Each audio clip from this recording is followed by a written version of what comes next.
Alright, looks like we're live.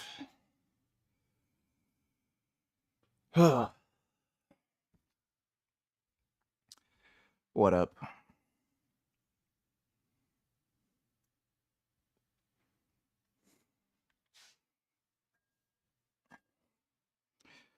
What's going on, random?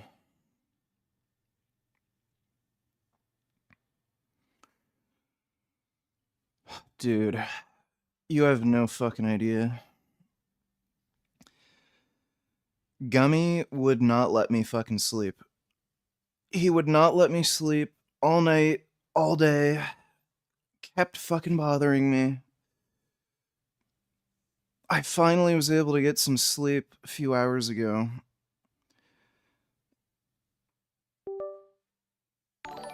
Oh. Jurian Rider. Yeah, it's gonna be one of those nights, is it?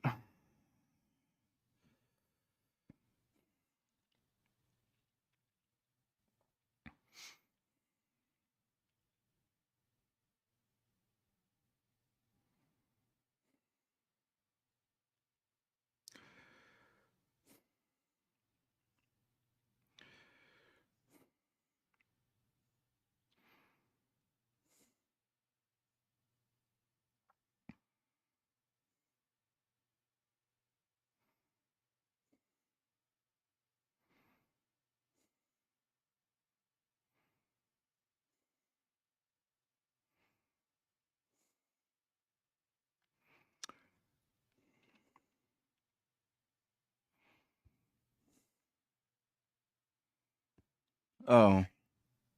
What the fuck? Um...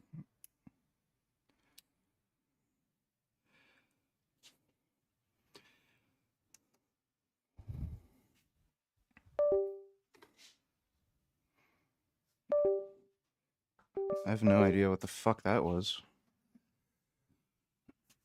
Oh, shit. Great. There we go. I don't know if Gummy did that, but given his behavior today, it probably was something to do with him.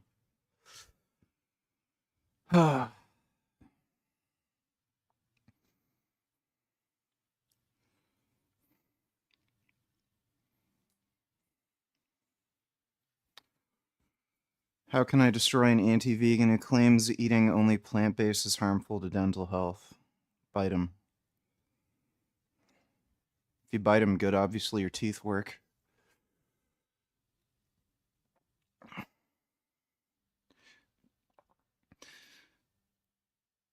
Ugh.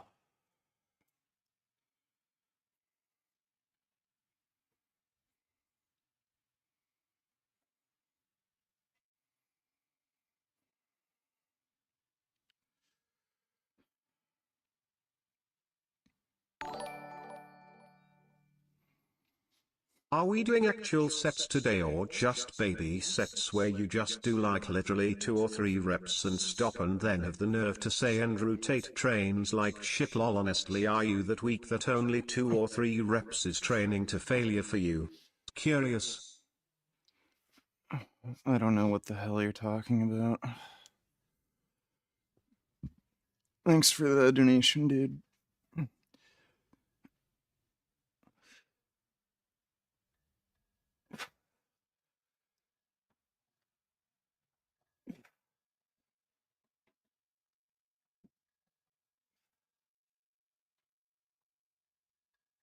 Ugh.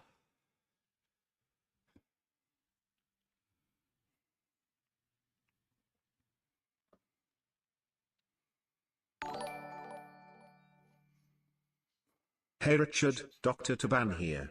I wanted to see if you like the surgery I did on Frank.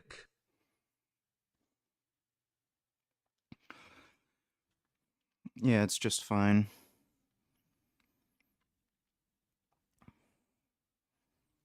Huh. There's a little millipede crawling on the ground. Gummy's looking at it.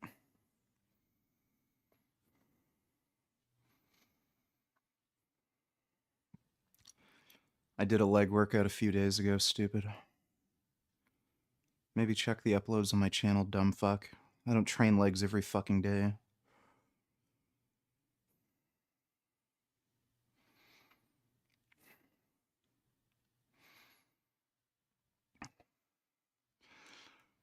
Is Battlefield worth getting? It's hard to say.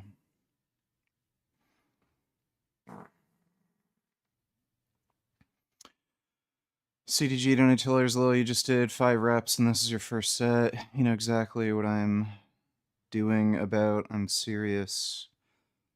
Can you answer why you do so few reps per set? Why? Just fucking answer, dipshit.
No, haven't tried Little Nightmares 3. It's a shit game that's getting bad reviews.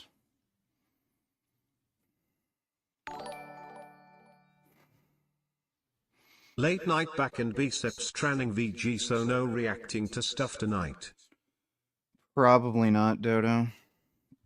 I'll see how I feel after the workout, but probably not. Gummy was just being a pest to me. And I only just got sleep. It was rough, dude. I don't know why this cat was such a problem today. I don't take it personally, though. He's just a jackass cat sometimes. It's not his fault. He's a jackass. Thanks for the donation, though, Dodo.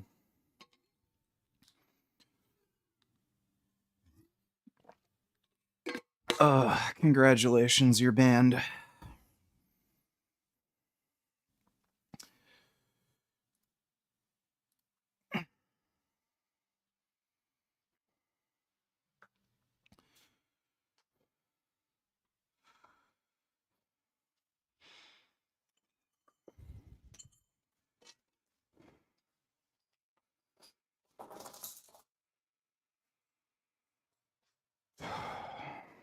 Yeah, I got groceries this morning.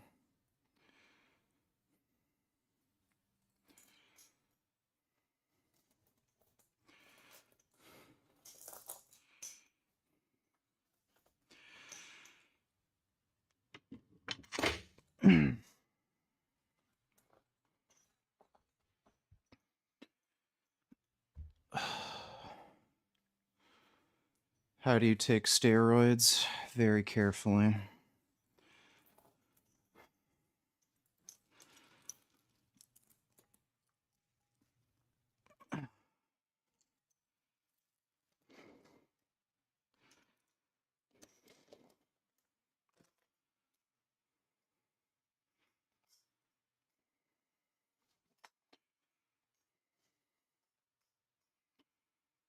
I was getting woken up by every day by a loud crying baby that turned out to be my cat. Yeah.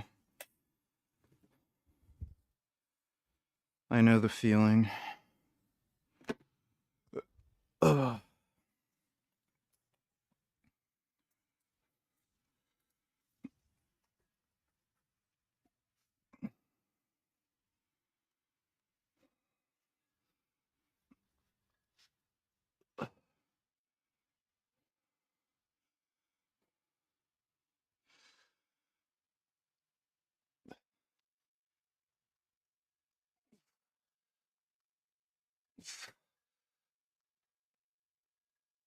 Oh.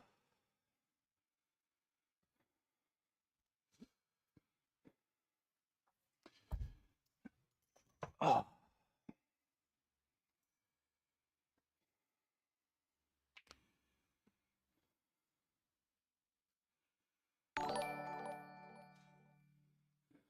Man, what is with all these pro-Palestine comments in the chat VG?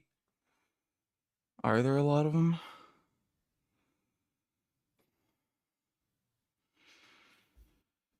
I feel like I'm gonna have to ban 50 people tonight. Thanks for the donation, Dodo.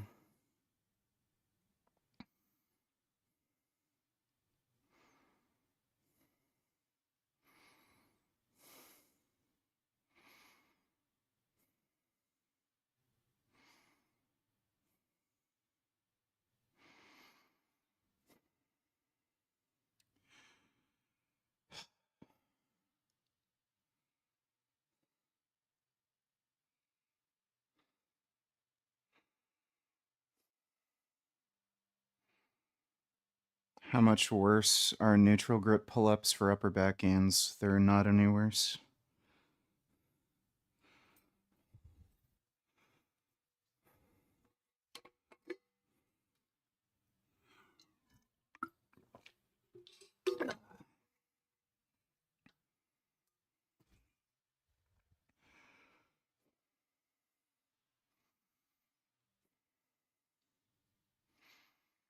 Why are you so hesitant to take Tren? Why would I take it? Is there some kind of rule that I have to take any particular drug?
Fuck.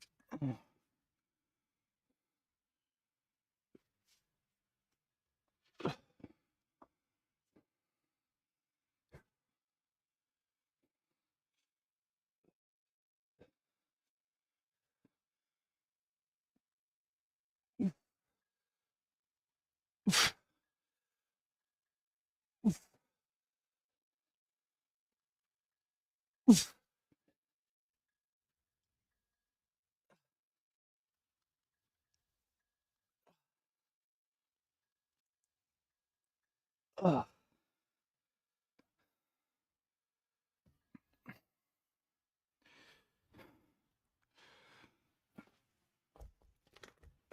Oh.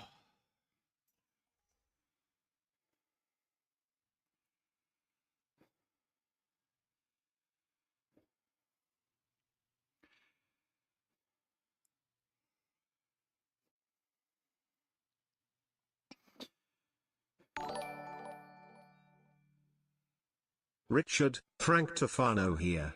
I was wondering if you wanted to come get a nectar too with me. Then after maybe you can help straighten my eyes by getting me in my brainless fucking head. By the way, Jason Blahu has man tits and is retarded. Love you.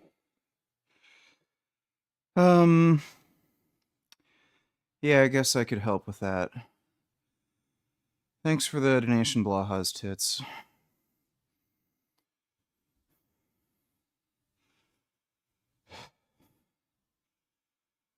What food do you eat besides protein shakes? Take a look at my training vlogs. Show what I eat in my training vlogs. It's like tofu, sweet potatoes, have blueberry smoothies, broccoli, Brussels sprouts. Oh,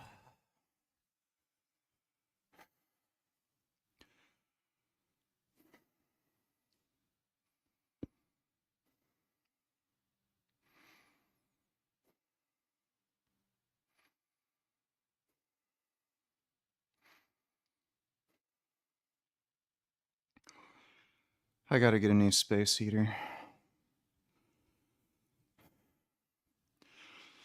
Yeah, tofu's goated.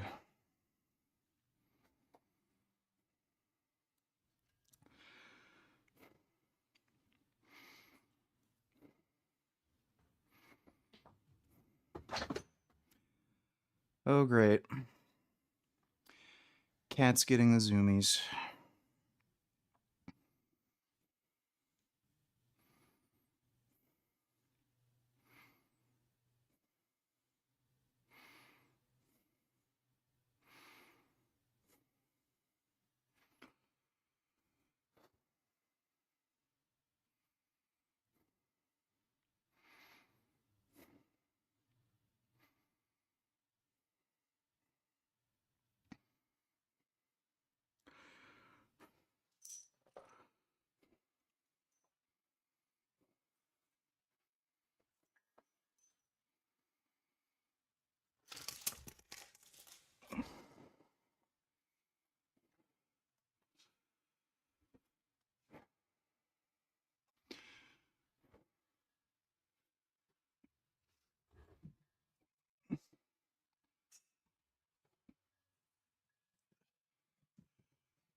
Feed my cat vegan cat food.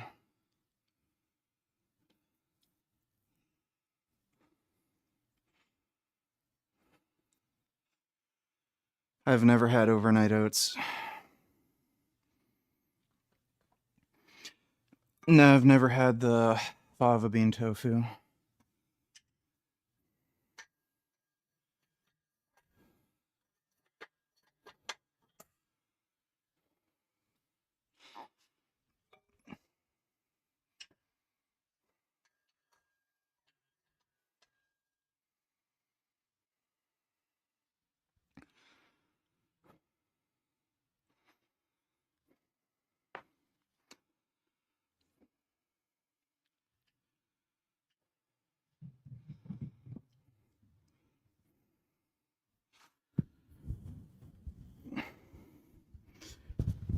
Oh.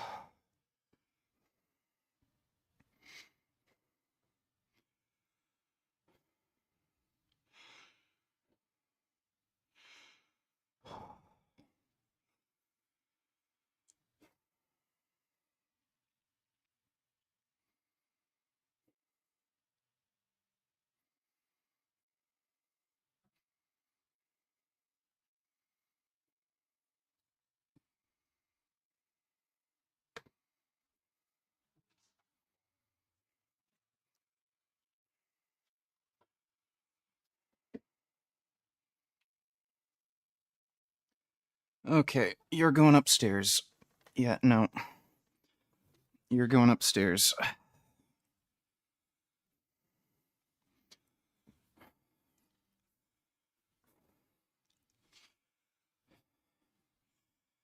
Alright, everyone say goodbye to Gum Gum. He's been bothering me all day, wouldn't let me sleep, and now he's trying to fuck around on my desk, so he's going upstairs.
Yo boy Les's Moore has been poisoned.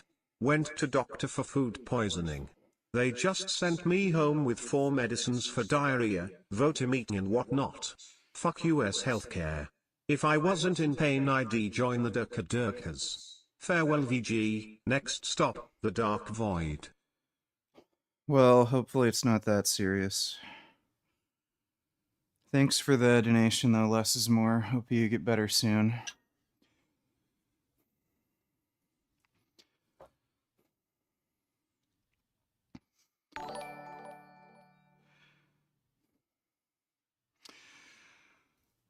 Toto Denny Tillers, does Ask Yourself have a job? Does he live with his parents now? Have you met Avi in real life? He has a job. He doesn't live with his parents, and I've never met Avi in real life. Thanks for the donation, Dodo.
STX and Tillers, if I don't train for at least 25 minutes with my heart rate around 135, 140, I cannot warm my body up, I'm freezing. What could be the reason for that? I don't know. I don't care. My heart rate is around 120. I'm very cold afterwards. I usually train aerobic, like exercise, almost woman-like due to condition. I don't know, dude. Who cares? Thanks for the donation. So I'm pretty sure now it's actually my left bicep tendon that has the issue, not the brachioradialis.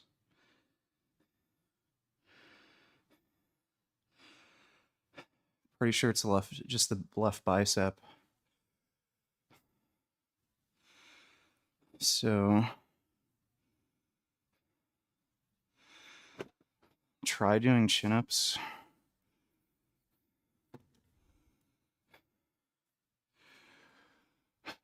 I don't know if I'll be able to do them though.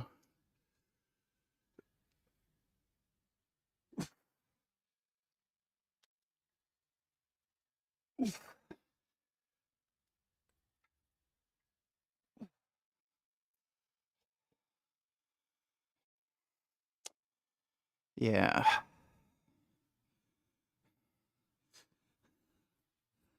Kind of hurts.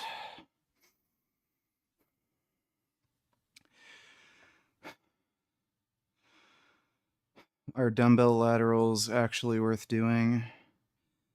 Yes, they are. They're a shoulder exercise.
Yeah, I'm planning on competing in bodybuilding. Want to gain probably at least another 20 pounds before I consider competing. Like 20 lean pounds, obviously.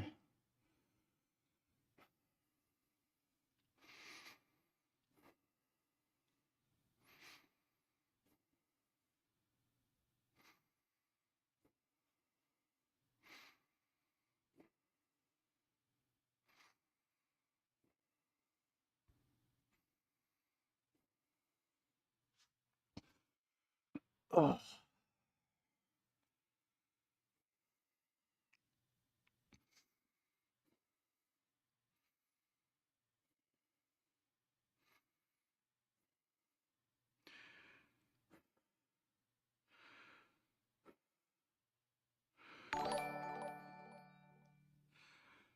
Sending you love, sunshine and white sand beach vibes, sun emoji, watermelon emoji, seedling emoji. Well, thank you for that, RVC. Appreciate the donation too, dude. I would definitely like some beaches and sunshine because it's getting fucking cold here. Thanks again, dude.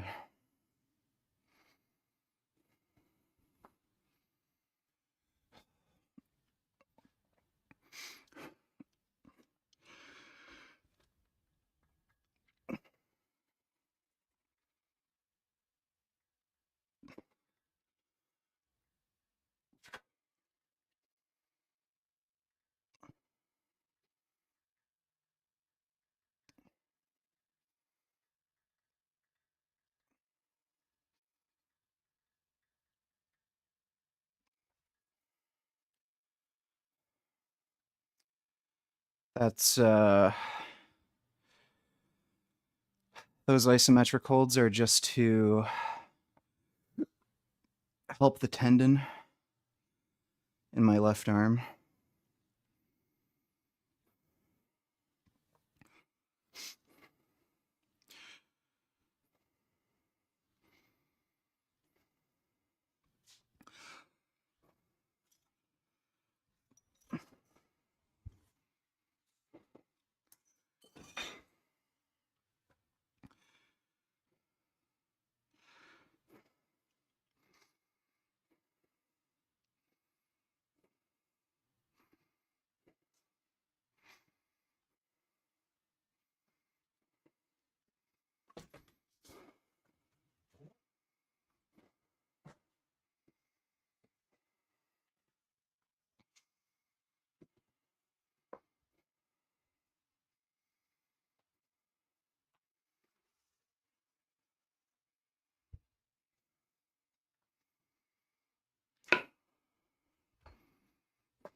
Oh wait, crap.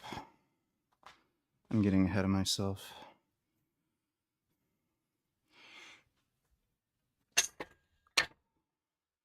We're gonna do pullovers first.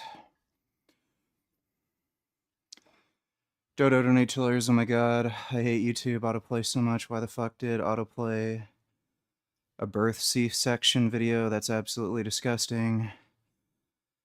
VG, can you think of anything more disgusting? Because I can't. I obviously don't want to see that disgusting shit. Yes, that is pretty disgusting. Thanks for the donation, Dodo.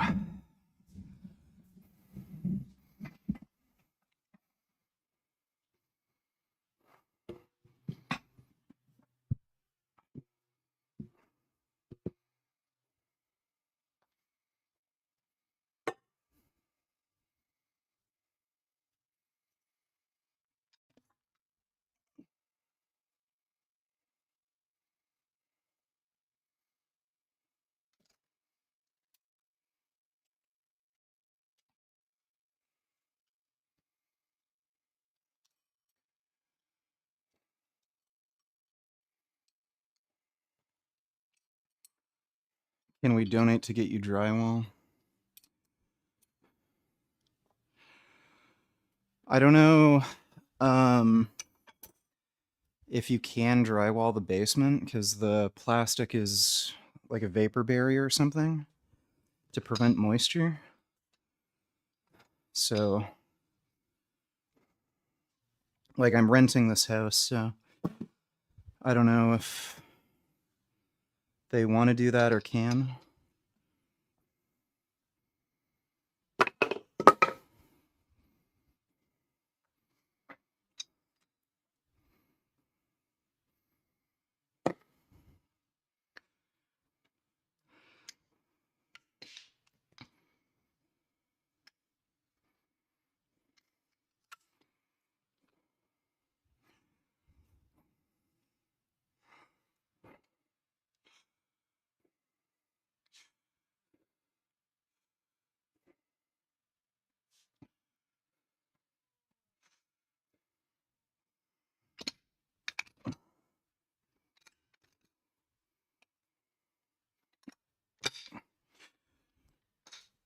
Ugh.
my man. Hey, Sean, how's it going? Thanks for the donation, dude.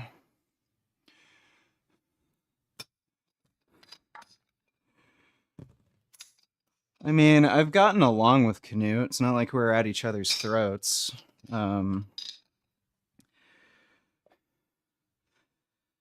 Like, he's a nice, friendly guy. He's never been a dickhead, but he's not good at debating veganism, that's for sure.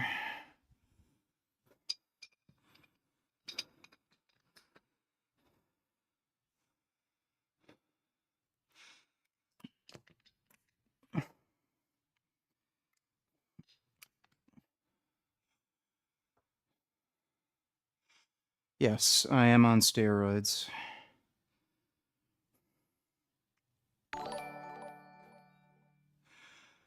Do big-boned people weigh more than people with smaller framed bodies? I have a broad frame and wider shoulders, but it's always been hard for me to look skinny.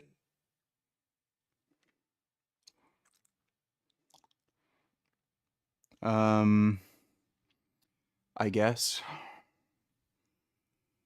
Sure. Thanks for the donation, Rick. Dodo Donate Tellers, when you moved, did you have to disassemble your Smith machine? I don't have a Smith machine.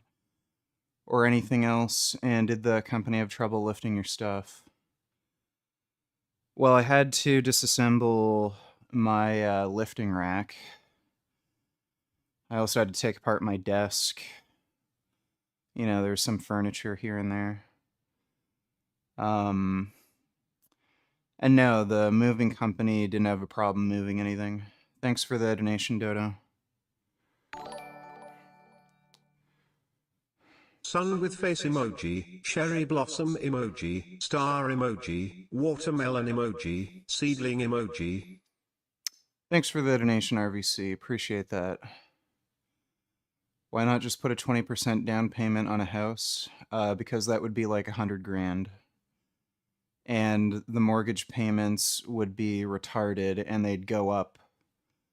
If not every year, every like 2 to 4 years, because in Canada our mortgage system is fucking retarded and you have to renew. Depending on the mortgage, sometimes it's a yearly basis. So, yeah, houses here are literally $1 billion. If I lived in like any other country, I'd be able to buy a castle for the same price. Actually, it'd be cheaper to buy a castle. You're looking good, VG. Well, thanks for the donation, Rack. Appreciate it. Ugh.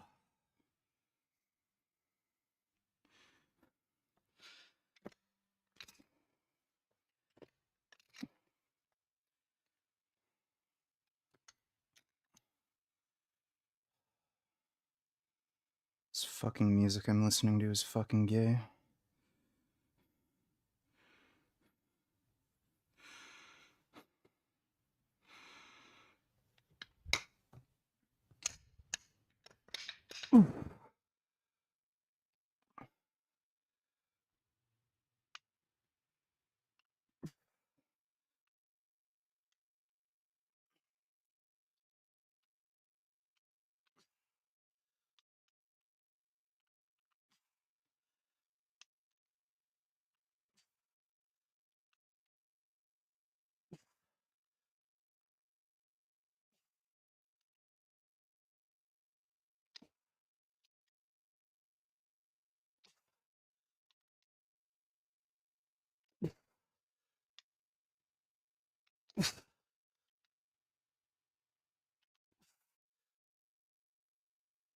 Oh.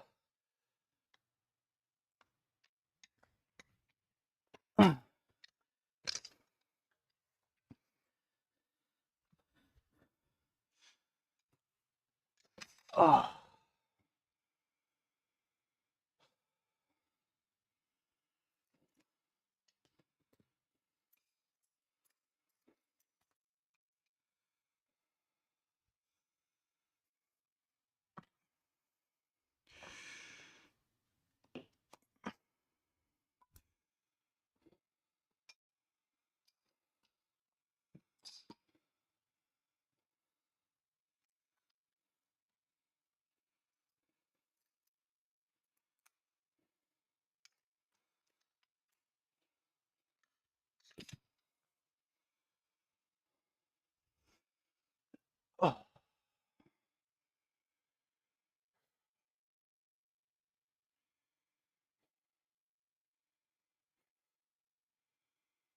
If Trump paid for you to move into his New York Manhattan penthouse, would you do it?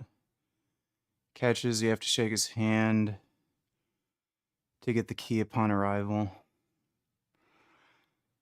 Like, I don't really want to live there. I like having, like, the basement with the home gym and everything. I don't know if I could do that in his penthouse.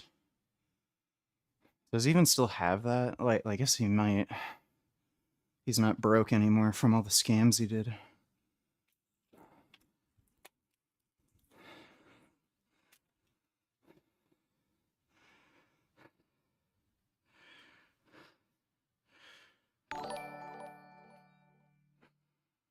Hey Richard. I had a long day. How was yours? What did you do so far? I just got here. I tried to sleep all day, but Gummy kept fucking waking me up and bothering me. And he finally fucking decided to stop a few hours ago, so I was able to get a nap in. And now I'm just training. Thanks for the donation, CDG.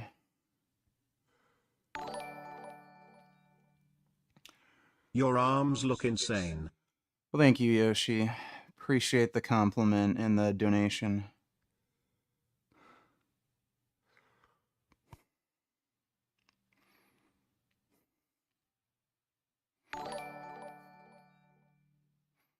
What time did you start?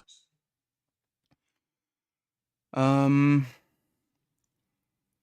think 40 minutes ago? 30, 40 minutes ago? Something like that? Thanks for the donation, James.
I'm taking 50 milligrams testanenthate, 30 milligrams boldenone, and 5 IU's growth hormone per day.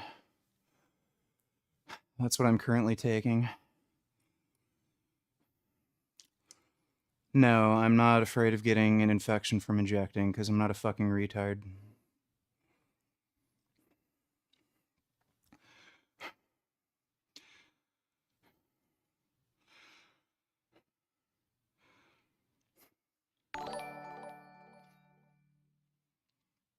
Dodo donated $2, so let me get this straight. Trump said USAID is a waste of money and cut many of the programs, then decided to give Argentina twice the entire budget of USAID, no strings attached, because their president is MAGA. That doesn't sound corrupt at all.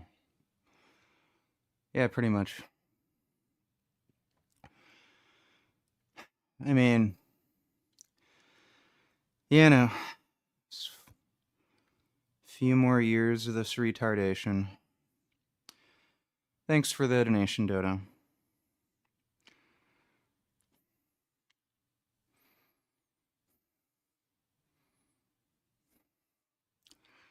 I taking any pre-workouts? Not exactly. I take energy drinks.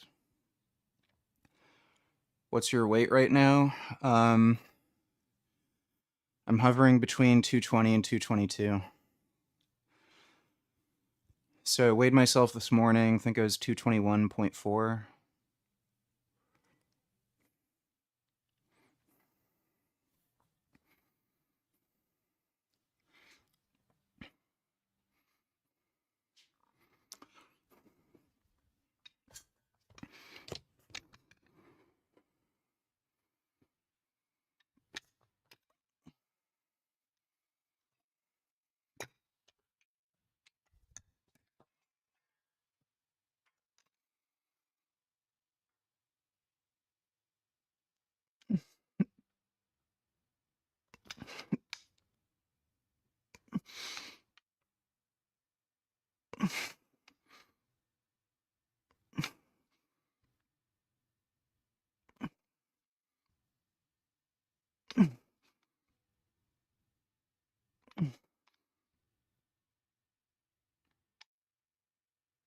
Ugh.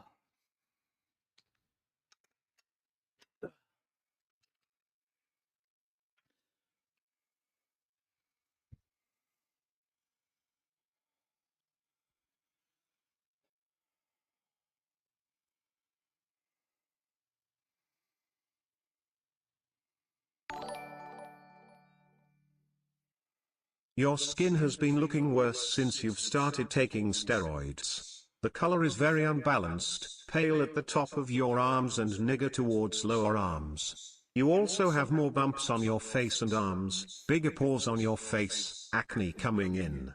That's great. Thanks for the donation, 21st. I like the headband. Do you sweat much? Also, are you worried about water retention caused by the roids? Will you cycle off? No, I don't sweat much. I'm wearing the headband because it's a convenient place to put the microphone in.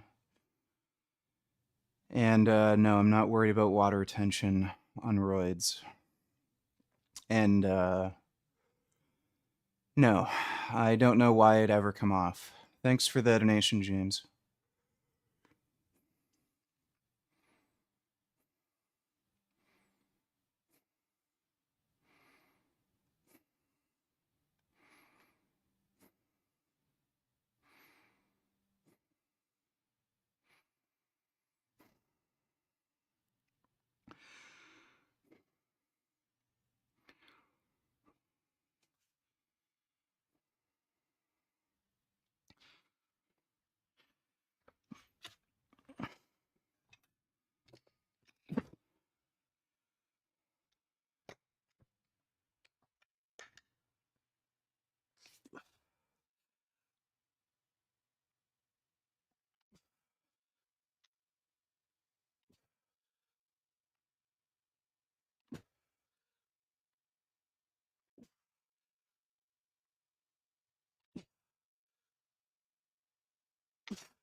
Ugh.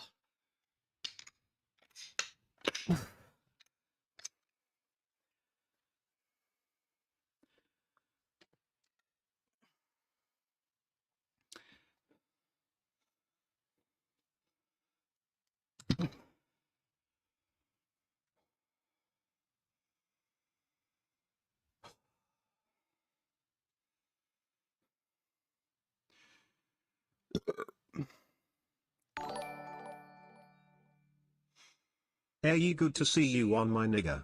Just picked up some chipotle slop and I'm ready for some Tefano and Hamzaments. I don't know if we're going to be reacting to anything. We'll see how I feel after the workout. But this might just be a workout stream. Not entirely sure yet. Thanks for the donation, though, dumbass.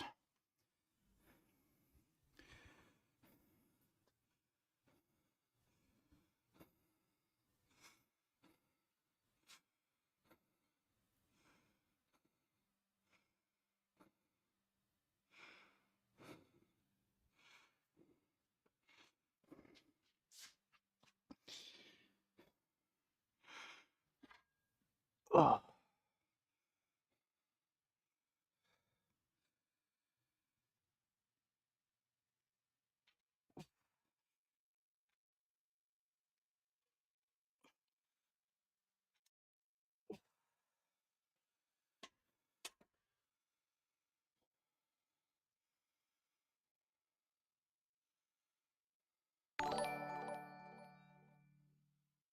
How much weight on the Skull Crusher?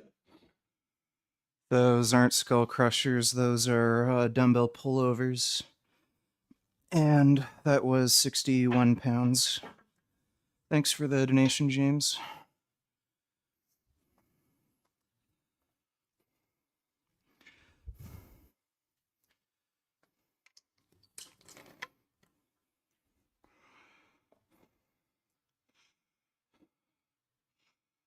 Play Battletoads between sets. I think that'd be a little too distracting.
SARMs are for broke, dumb, retarded kids.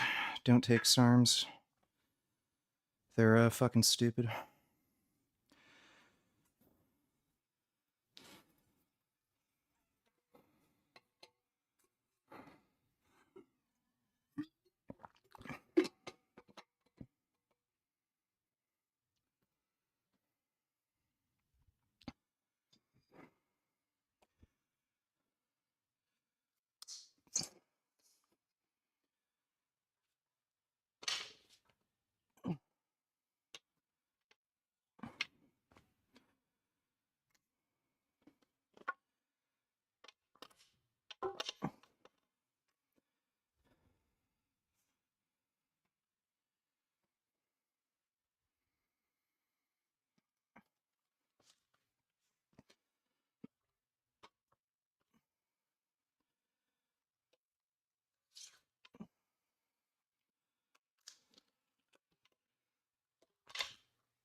Have you ever been to Cincinnati?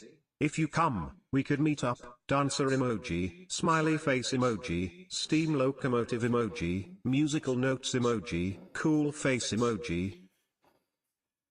I've never been to Cincinnati, but if I ever end up going, I'll be sure to let you know. I'd be down to meet up. Thanks for the donation, James.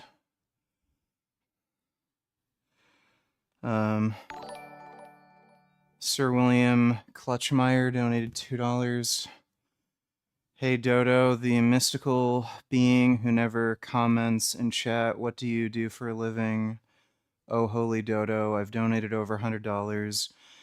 Last couple weeks under different aliases, but damn, you must be loaded, haha. Alright, thanks for the donation, dude.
Oh.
You ever heard of Mental Outlaw? No.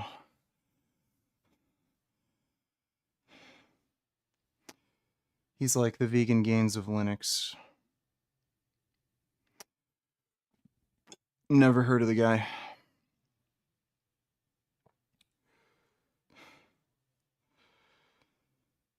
Yeah, Jeffrey Verdi Schofield just has crazy arm genetics.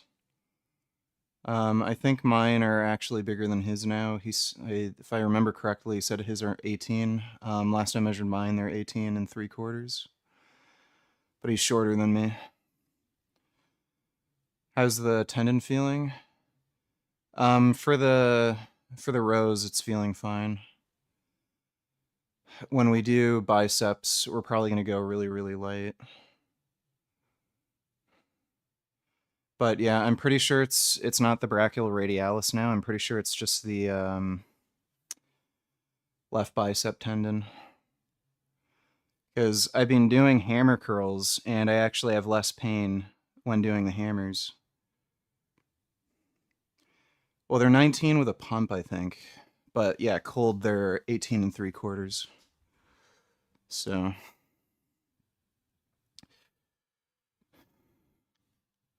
I think the left arm's a little bigger.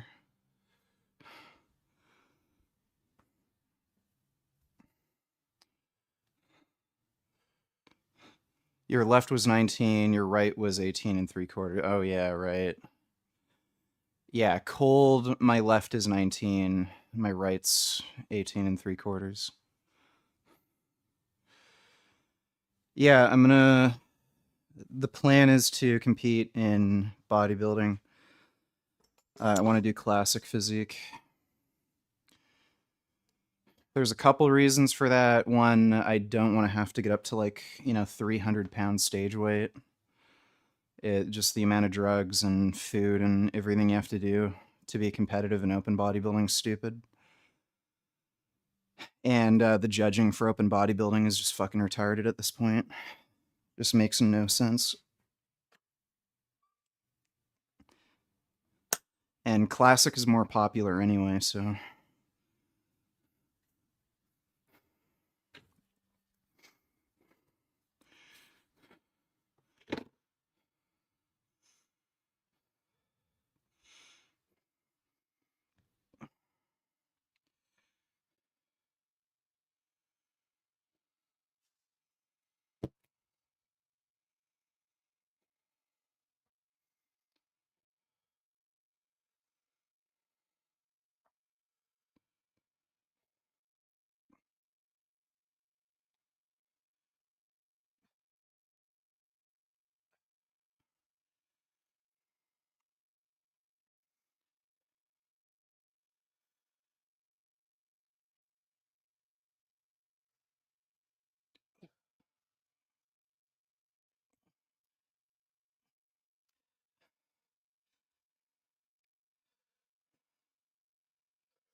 Oh, shit.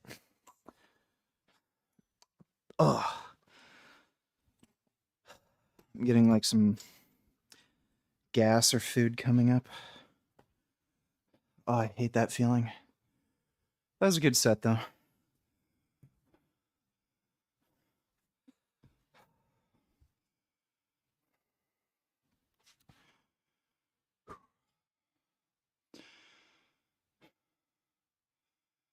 Think I'll be able to do 315 for 5 pretty soon. That's 285.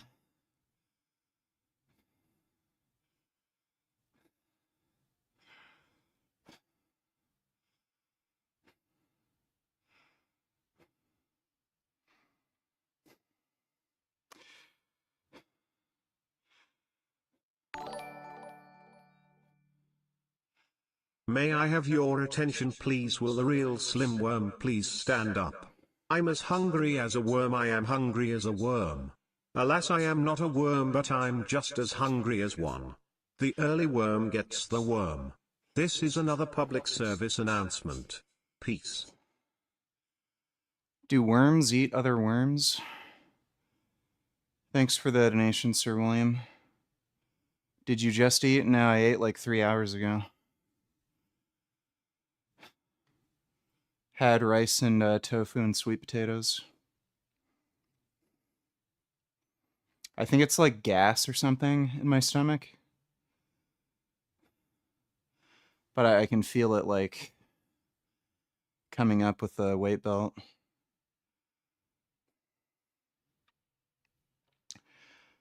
What's the logic in being vegan and using steroids? Well, being vegan causes you not to murder animals, and taking steroids makes you jacked. So.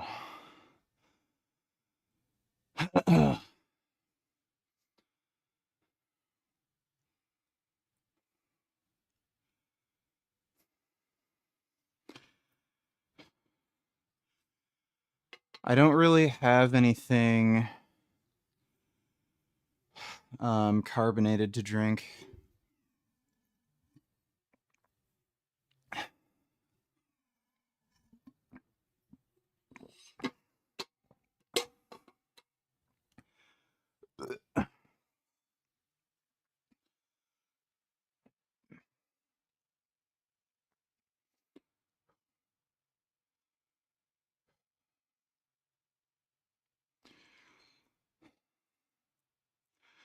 Dude, I'm so fucking hyped for that belt squat that's coming. That is gonna be so fucking sick. Just absolutely dope. It's coming Friday.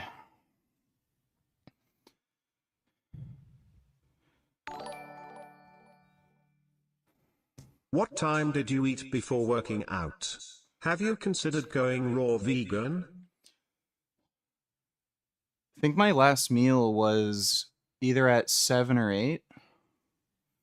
It was a while ago. And no, I wouldn't go raw vegan. There's no point. Thanks for the donation, James. I like ginger ale or 7-Up for my stomach. I haven't been getting any soft drinks, like any, artificially sweetened drinks.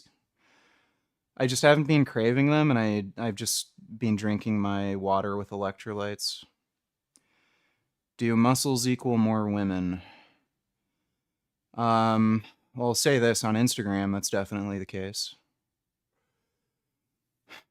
I've definitely noticed more female attention on Insta.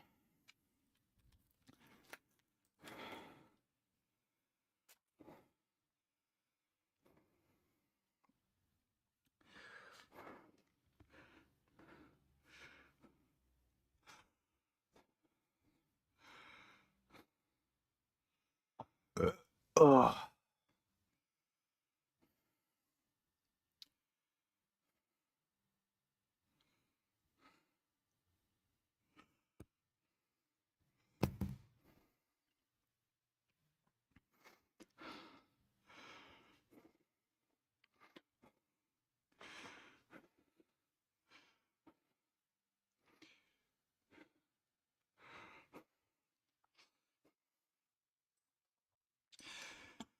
All right, lightweight.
Ugh.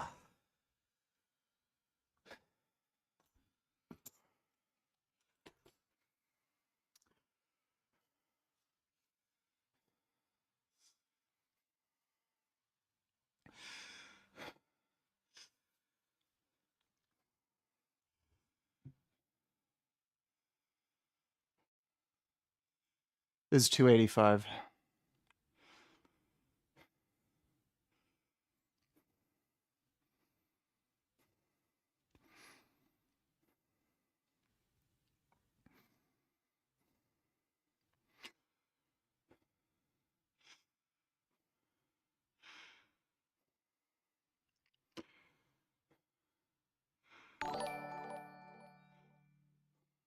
Ugh, why won't these pro-Palestine supporters just leave us alone? I think it's because they're nagging, whining cunts. Thanks for the donation, though, Dodo.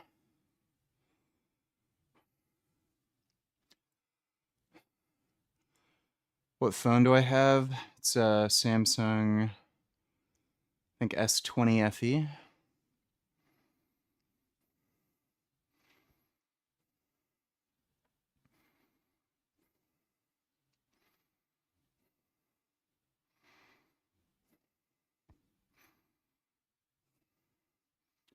Gig has 15 hours playing Baby Steps, still not beat it. It's actually kind of an addictive game, not gonna lie.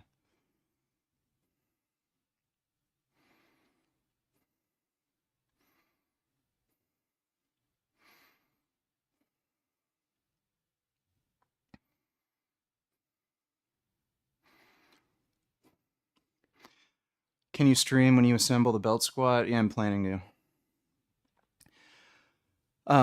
Clarence is gonna be here when it comes, so me and Clarence will probably assemble it together. Thinking I'm gonna put it just right there. Isaac is moving in. Probably gonna put his weight thing back there near the leg extension machine.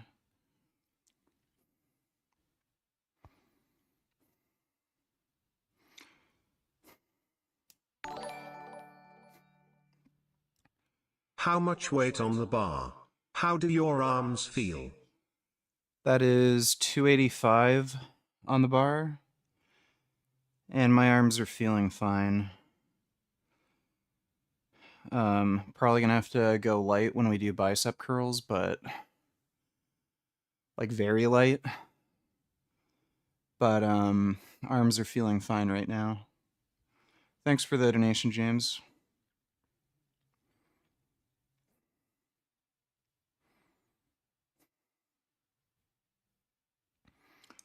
You should get Clarence to sign your machine. That'd be kind of funny.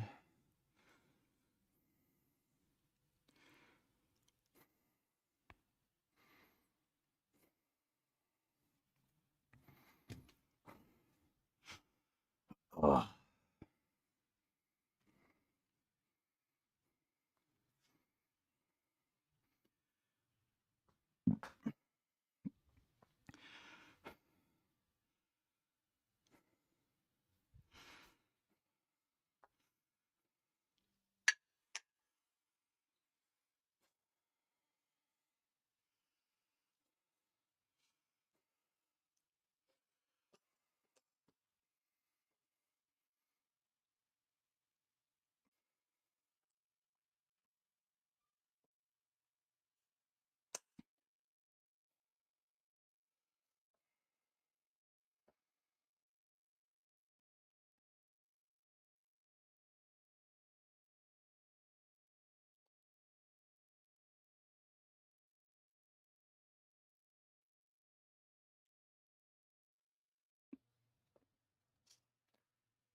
Ugh.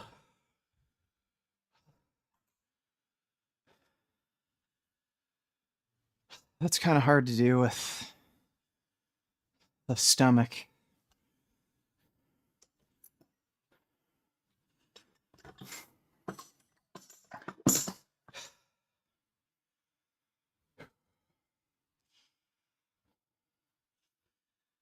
No, Isaac was living in Guelph, not Toronto.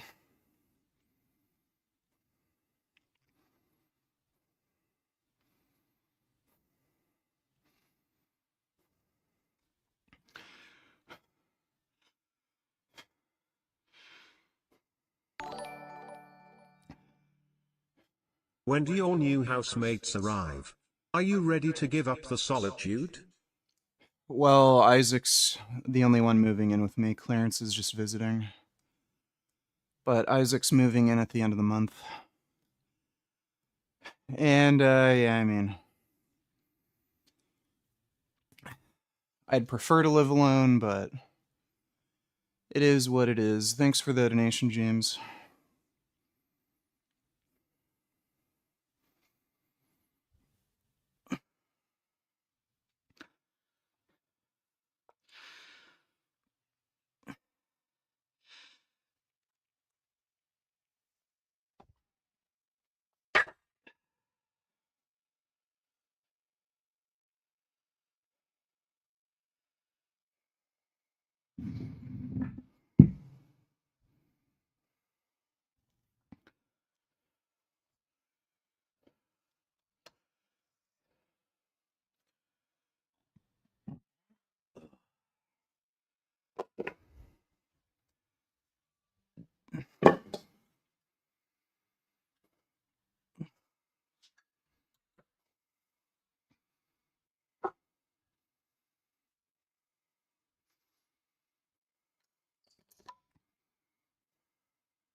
Have you seen the new Sony animated movie that everyone is taking about K-pop Demon Hunters VG? It has already clearly overshadowed Pixar late set release Elio in pop culture. Oh, how the mighty have fallen.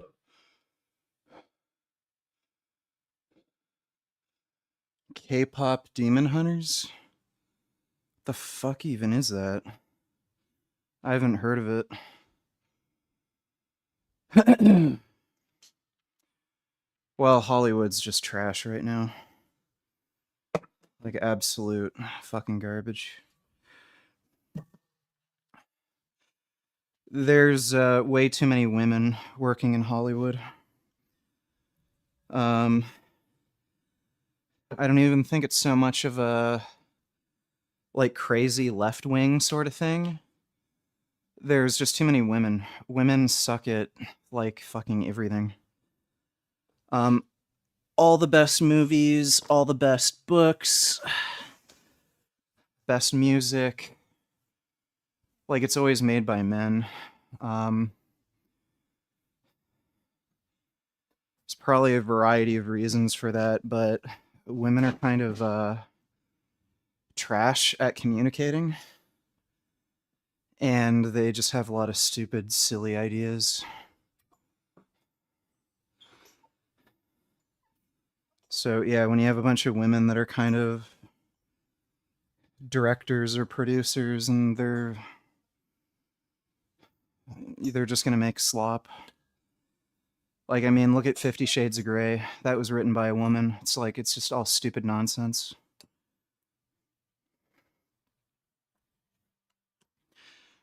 And then you have Blade Runner, written by a man. So women just make stupid, nonsensical slop. Dudes actually make shit that's actually good and cool. There's a few exceptions to that. There's a chick who wrote Dorohedoro. Dorohedoro is like one of the few exceptions where you've got a female writer.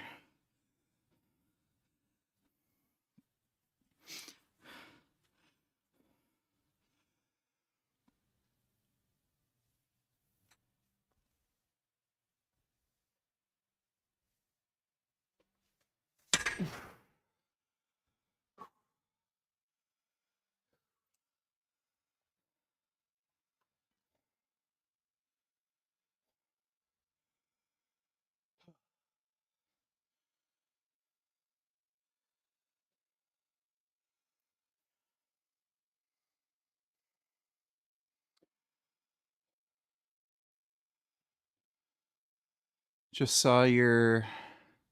watched your video since you first posted it where you drive to see Isaac. I know you rented a car, but do you miss the subway system in Toronto?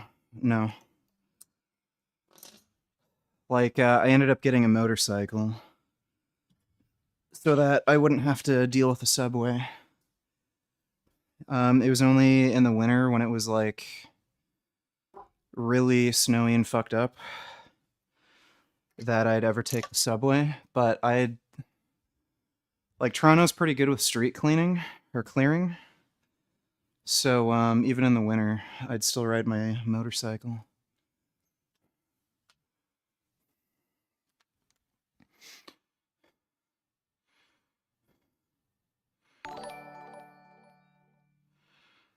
Be careful, VGSJWS might call you sexist for saying that about woman. Yeah, well, they're a bunch of fucking beta males, so what the fuck do I care? Maybe if they can do more than 10 push-ups, I'd give a shit about their opinion. Thanks for the donation, Dodo. You a fan of Stranger Things? Yeah. I think the first 2 seasons were the best. All the seasons are good, but I think the first 2 were the best.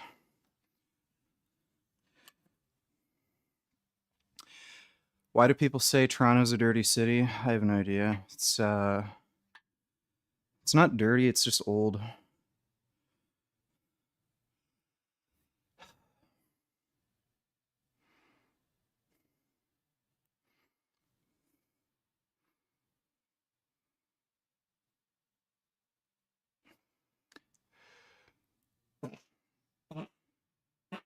I pooted.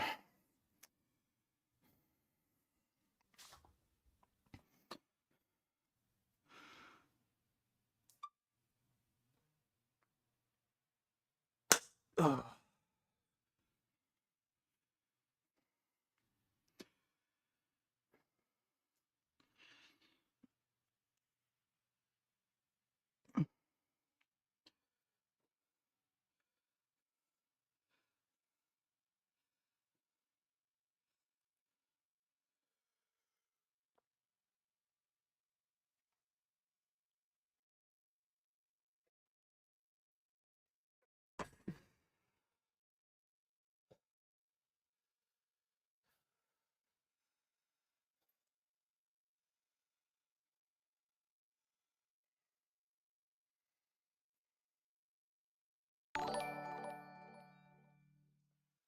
How come you are getting a housemate?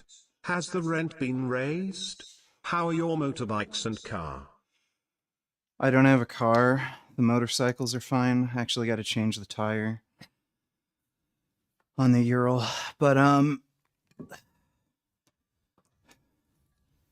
yeah, the reason Isaac is moving in, it has nothing to do with having trouble paying rent. It's just to help Isaac out.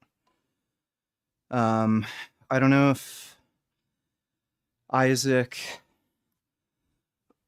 wants me to share any of the details, but he had a bunch of fucked up shit going on, so I offered for him to move in.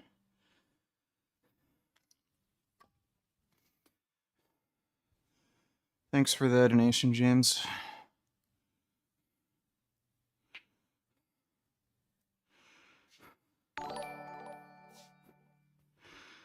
That is however true of Pixar. There are a lot of female writers Toy Story 4 and even Proudsers for their movies Turing Red, and those were both shit. Yeah. Women have a very weird writing style.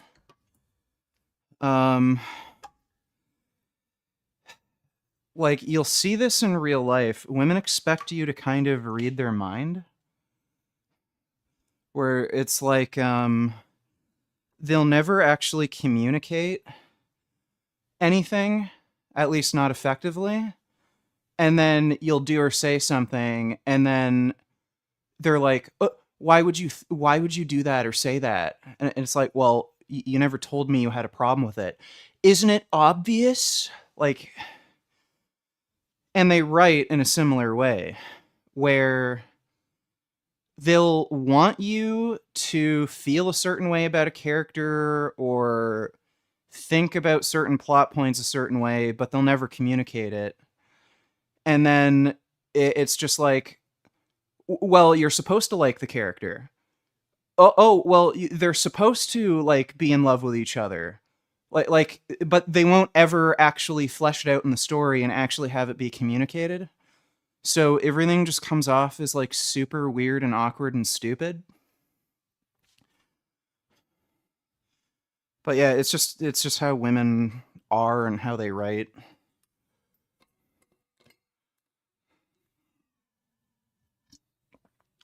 Thanks for the donation though, Dodo. Do you get hungry after you work out? No, not really. Exercise doesn't drive up my appetite.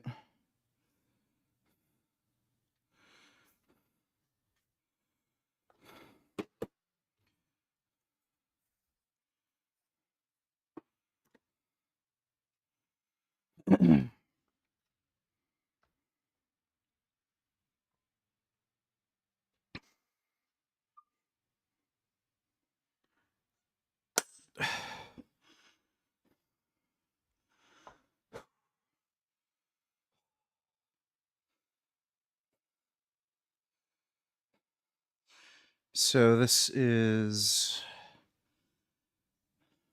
5:05.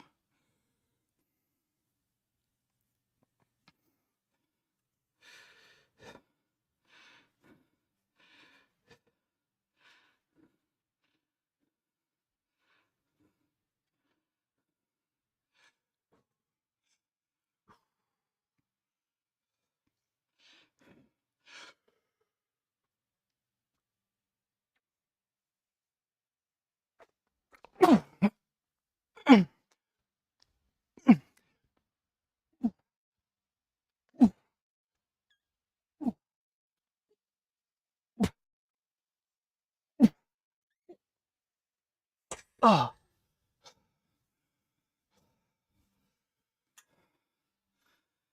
that felt nice and easy. Not much of a struggle.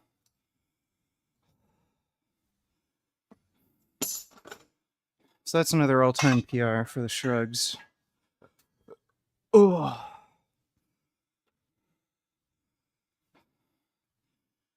I'm gonna get fucking traps like Kazuya.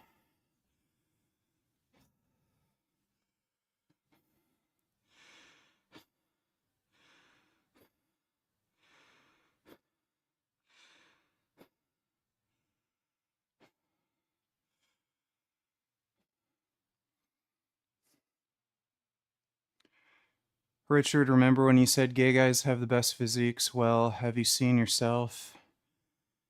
And the anti-woman talk doesn't help your case. Well, I don't fucking care. If I can kick everybody's ass, I don't care if I'm gay.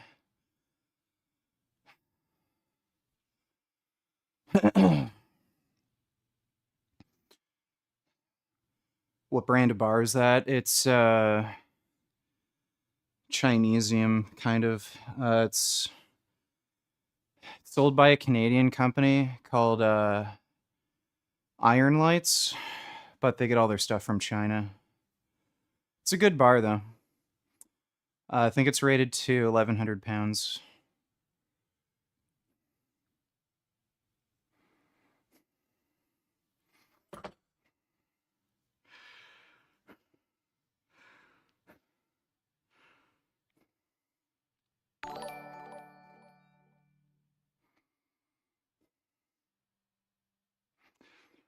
Any plans to ever bring back any of your original characters? My favorite being Narlin and Brandine.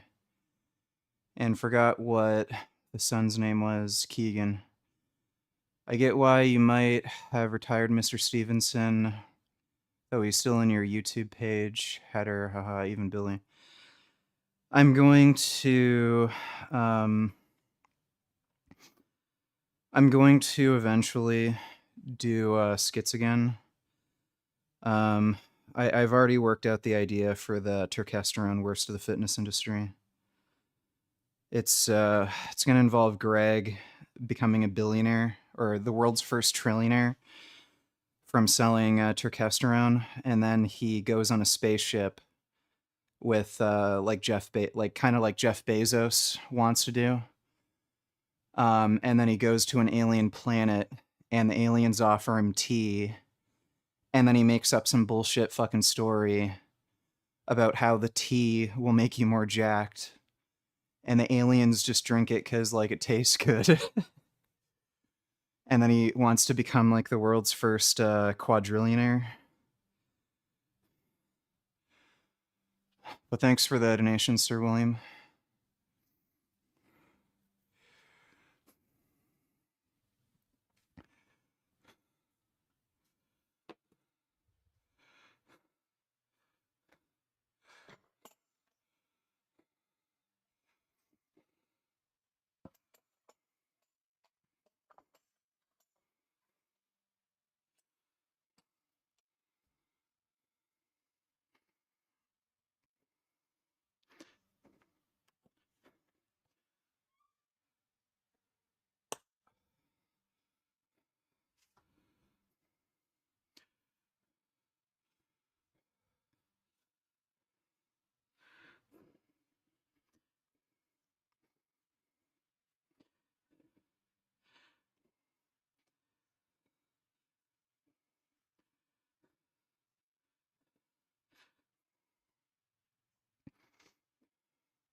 Is a 225 shrug good?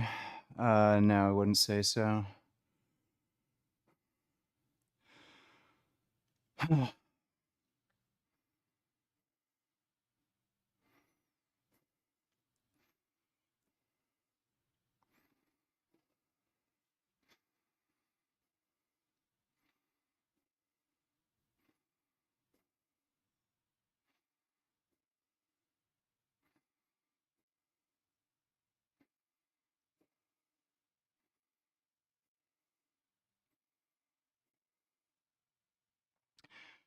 What's the current split?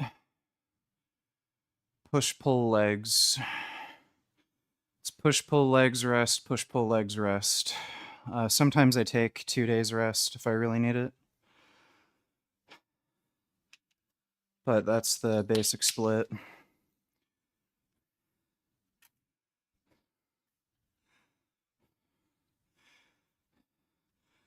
Can you do shrugs with your pants off? No, I don't think I'm gonna do that.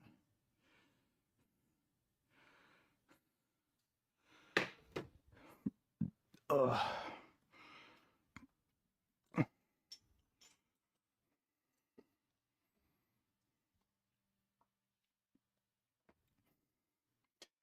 Yeah, I had to take down a lot of my videos because YouTube's gay fucking guidelines.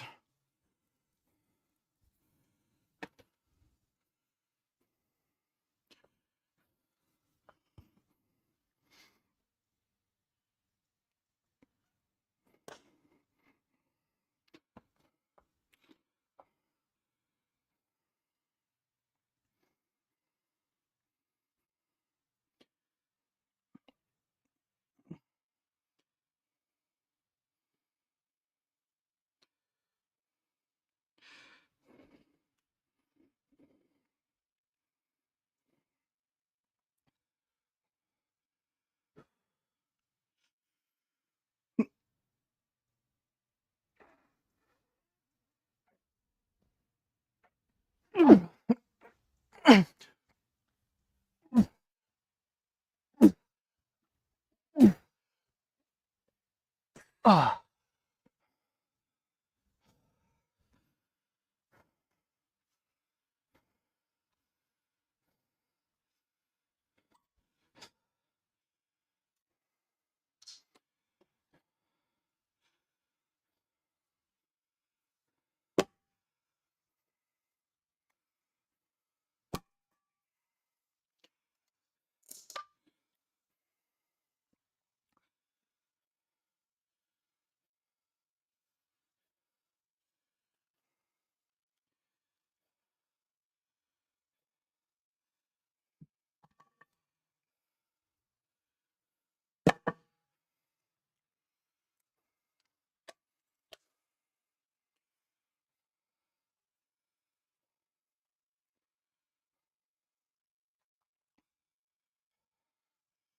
I had to take down a lot of videos.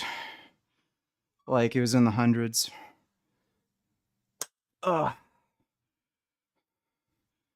Yeah, the one on Islam is one of them.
CDG, donate killers. Do you have any idea how many reps you're aiming for before you start each set, or do you just do enough reps until you feel like you're a few reps shy of failure? I always have, I always know how many reps I'm gonna get. So it's even with PRs, like I pretty much know when I'm gonna hit a PR. So I always know how many reps I'm gonna get. Like unless I just make weird massive progress and then I can get like, 4 or 5 more than I normally can, but that's pretty rare.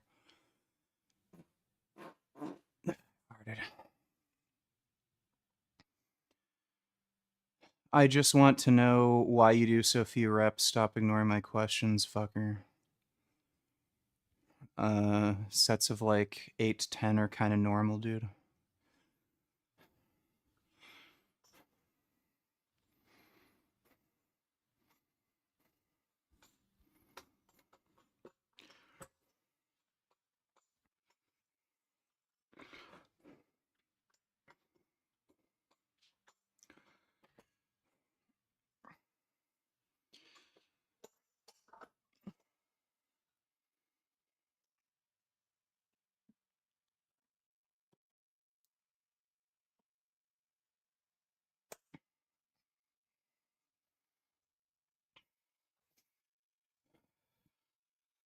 Yes, my best friends are all vegan.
In all seriousness though, speaking of which, having a feminist agenda in something like Toy Story 4 by making Bo Peep a girl boss is kinda weird because the characters are all toys, they're not even human.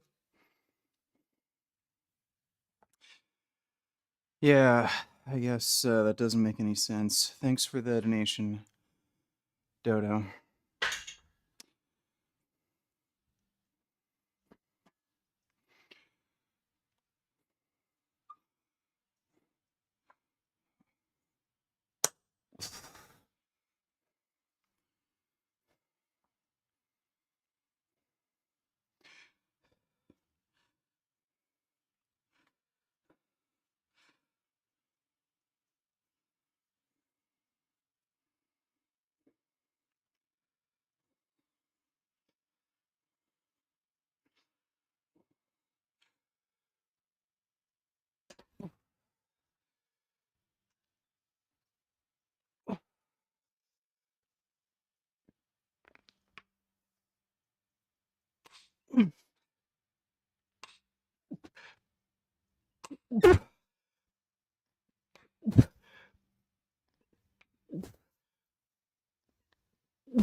Ah.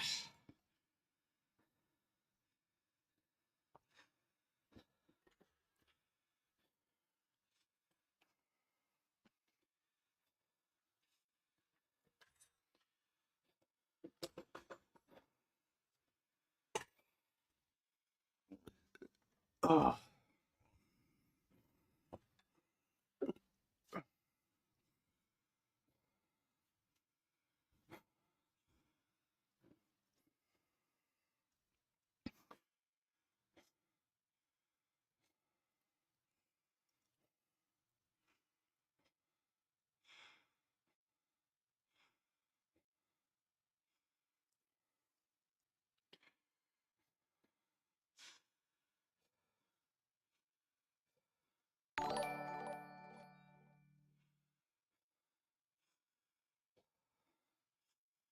Dodo, Donatello's VG, I have some amazing videos for you. Can you make an effort to do at least 1 hour or 2 hours of reacting tonight? Maybe. We'll see, okay? I'm not sure. Thanks for the donation, though, Dodo.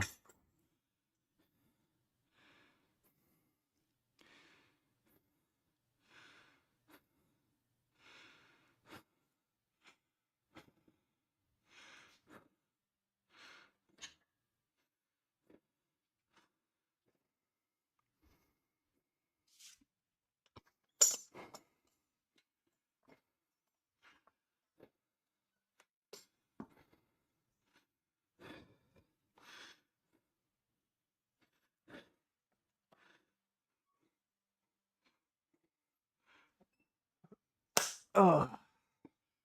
Nighty-night, pen.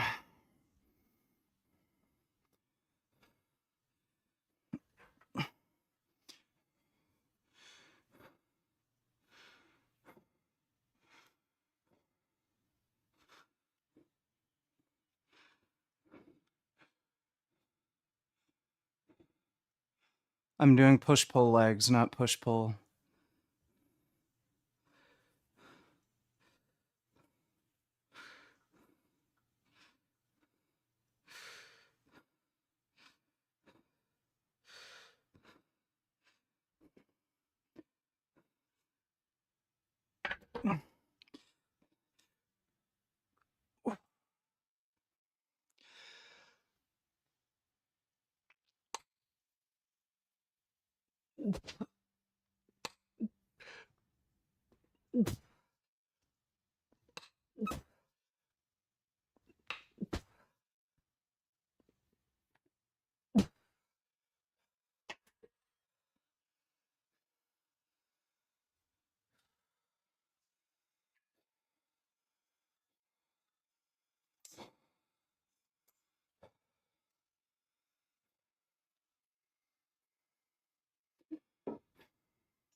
Yes, I really do steroids. Holy fuck.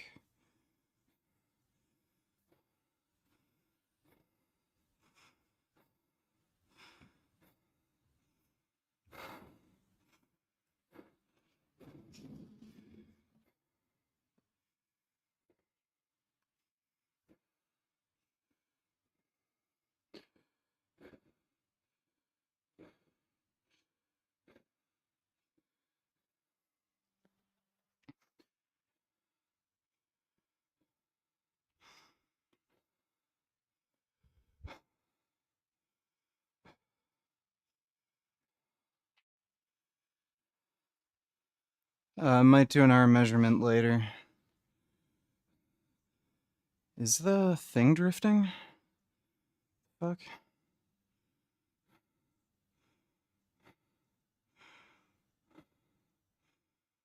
Why is it drifting? Weird.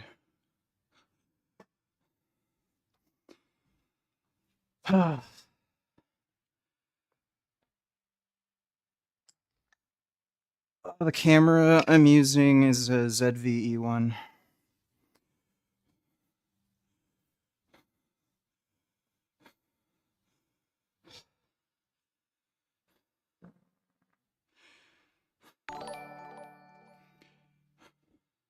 As you work out, this brawny and brainy blurred 1.76 meters and 91 kilograms, is now working vector mechanics problems from a 1962 textbook. And I am using a Queffel and Essa Decilon slide rule.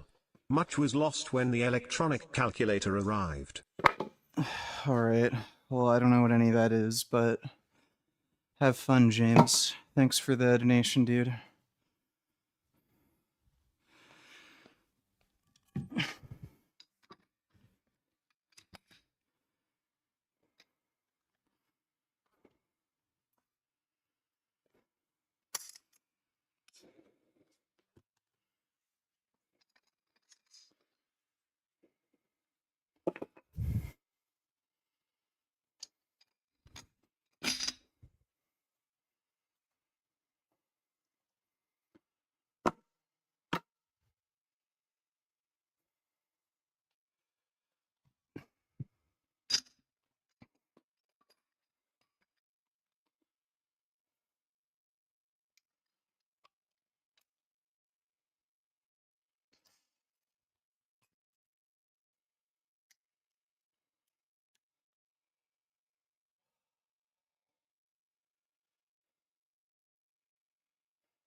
So why is Pixar putting feminism in a movie with literal pieces of taking plastic? A good question, Dodo. It's almost as if women have stupid ideas. Thanks for the donation, dude.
This isn't an isolation exercise.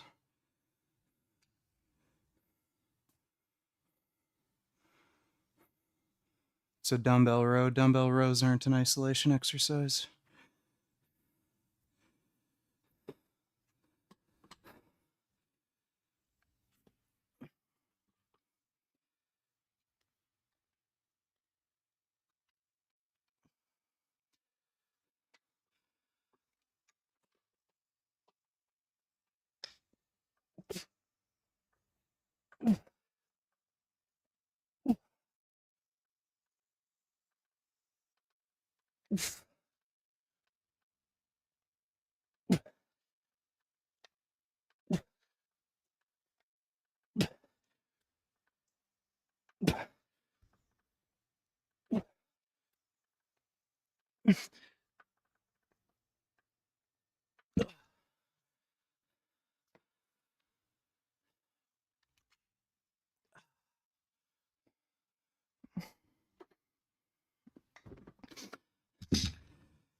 Ugh.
I could be your size too, but I blew my shoulder benching 700 in high school. Oh, it's a cool story.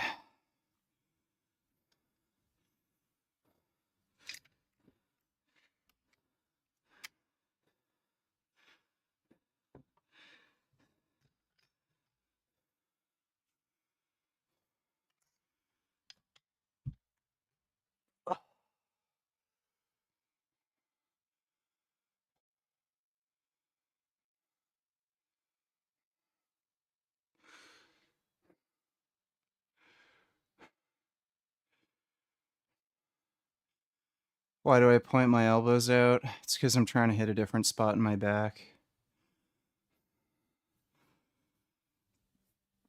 Oh.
Ugh.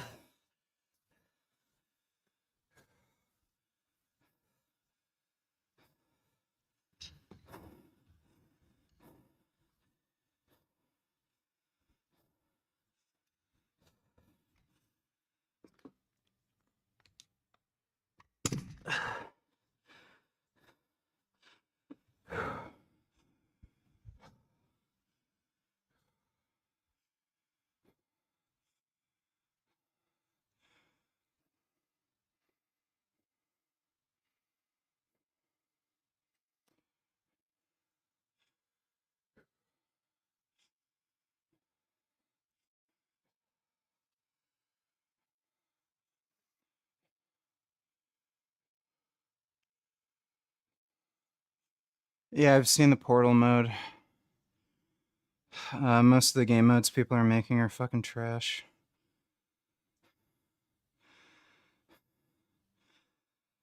I'm really disappointed that, like, very few people are playing the hardcore mode. It's a way better version of the game, and everybody just wants to play a dumb, stupid baby game. Just do a search for slide rules. There are numerous vids. Alright, I'll do that later. Thanks for the donation, James.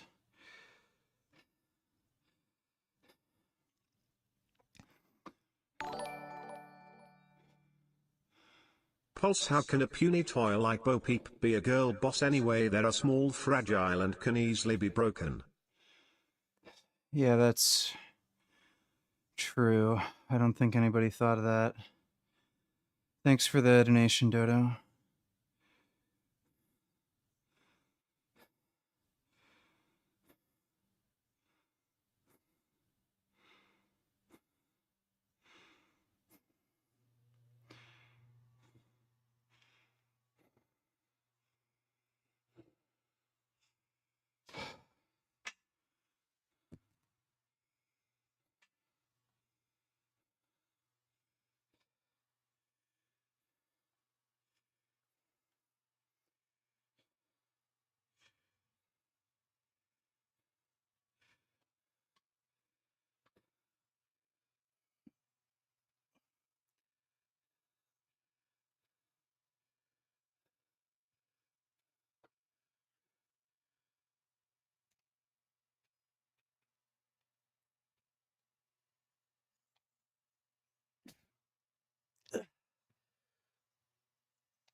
Ugh.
Yeah, I'm bigger than I was a few months ago because I'm on steroids now.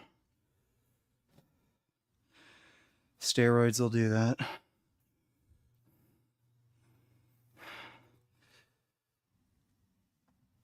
Ugh.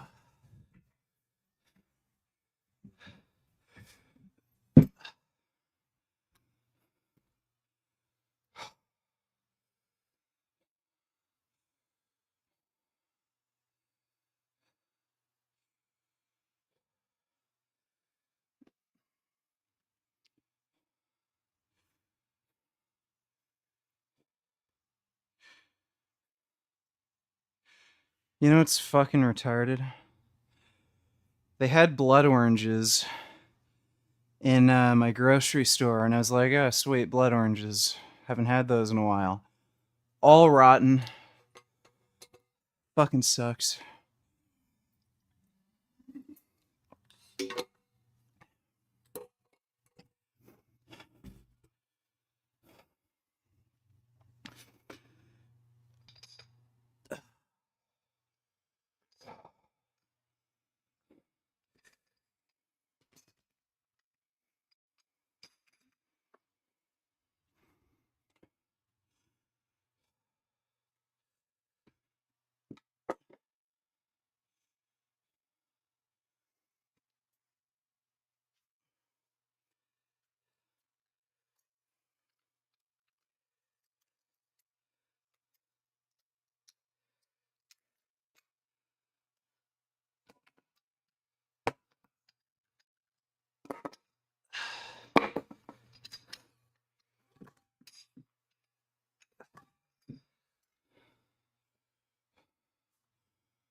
Oh.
No, that wasn't at Costco.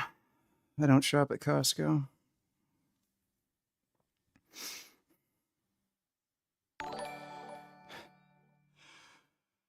Seriously, unless the toy has the strang of a leaf cutter, and I don't see it serving that long being a girl boss. Yes, true. Thanks for the donation, Dodo.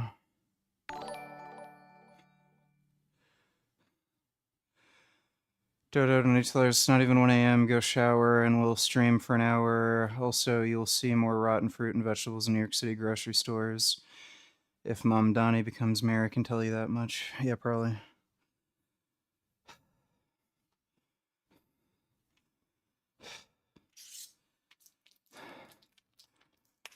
Maybe Maybe we'll do that, okay? Thanks for the donation, Dodo.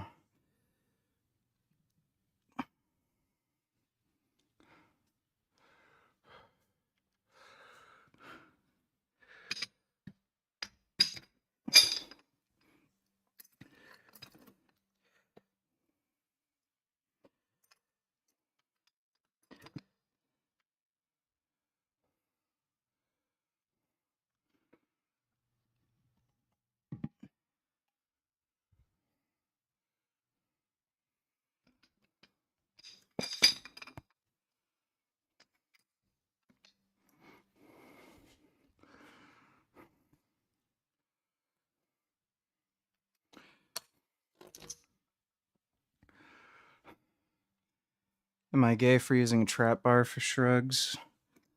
No, it's fine. What you want to make sure you do with shrugs is you have a wide grip.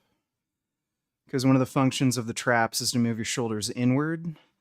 So if you're shrugging with a normal grip, you're only kind of targeting the one function of the trap. So if you're using a trap bar where the handles are kind of wide, that would be ideal. Oh.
What's up, dude? I saw Jeff Nippert follows you, why no collab?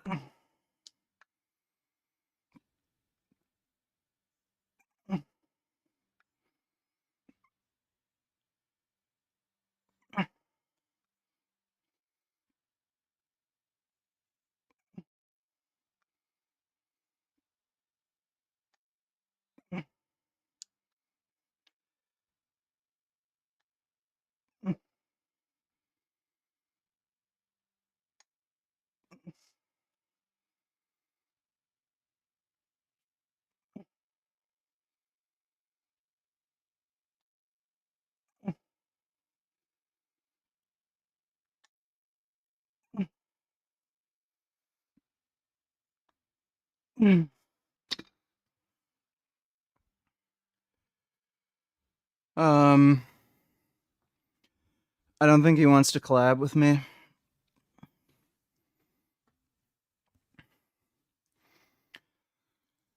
He's kind of an untrustworthy short man. You know, it is kind of true, though. The shortest people tell the tallest tales. All these, like, really, really short dudes are all, like, the biggest liars.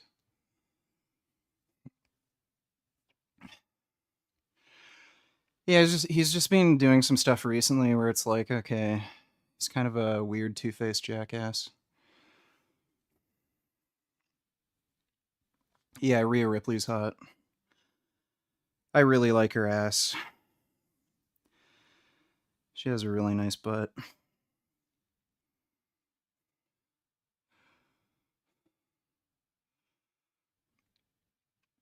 I could understand why a lot of chicks would go lesbian for her.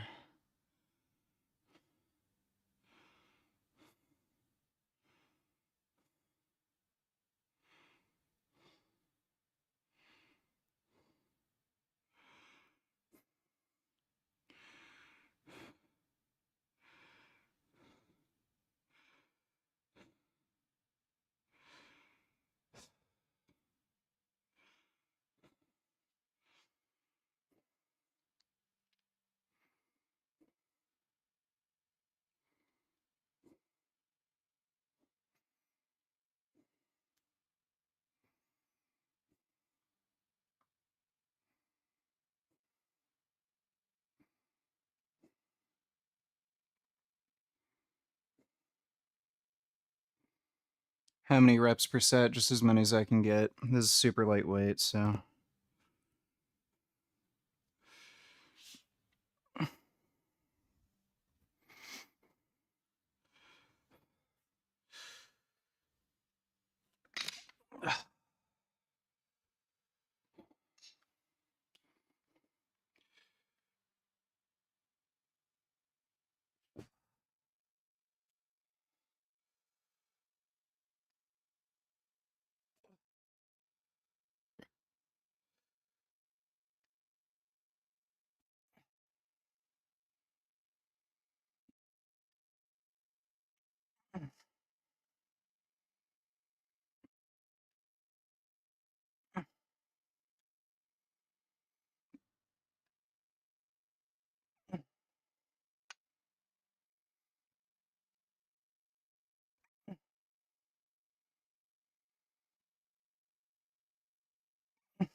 Well,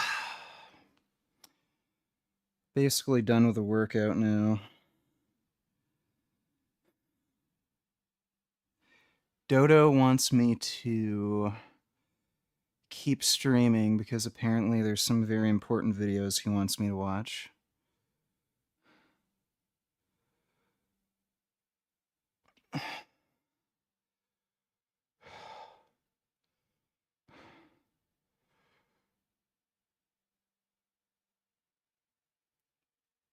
Ugh.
Yep, this is it.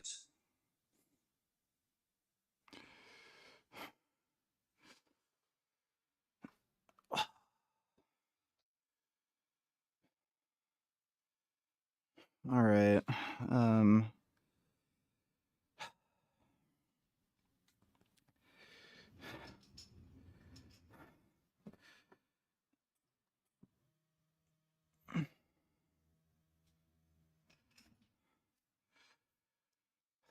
I just gotta move my camera. So,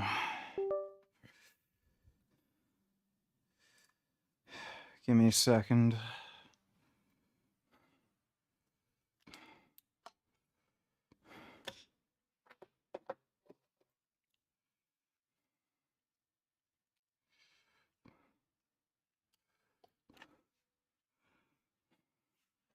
Yeah, I can't do a shower stream.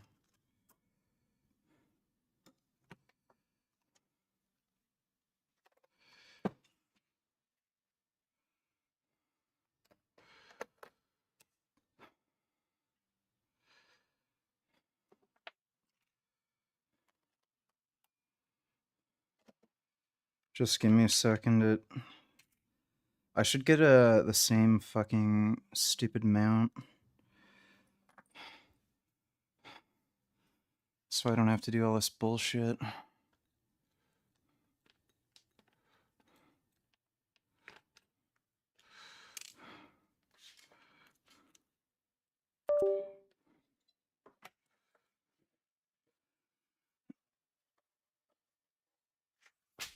Ugh.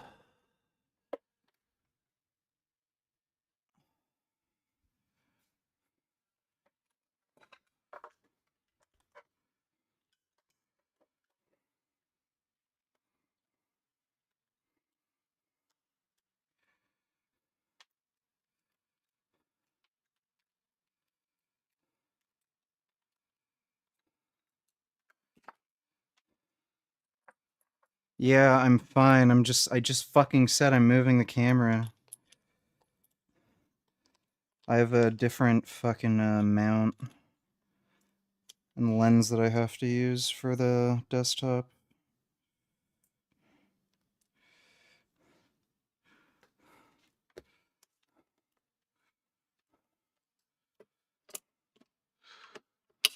Fuck.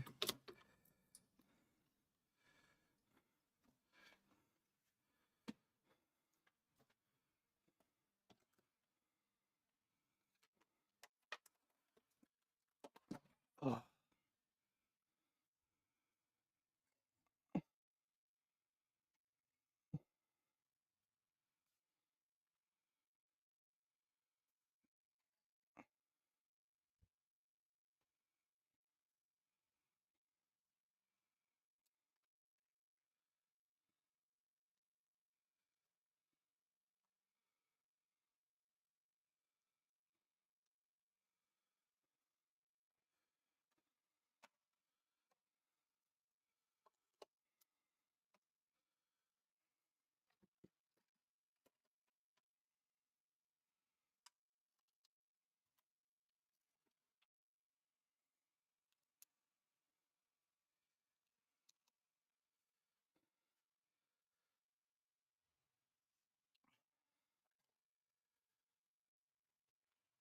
Ah.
Con.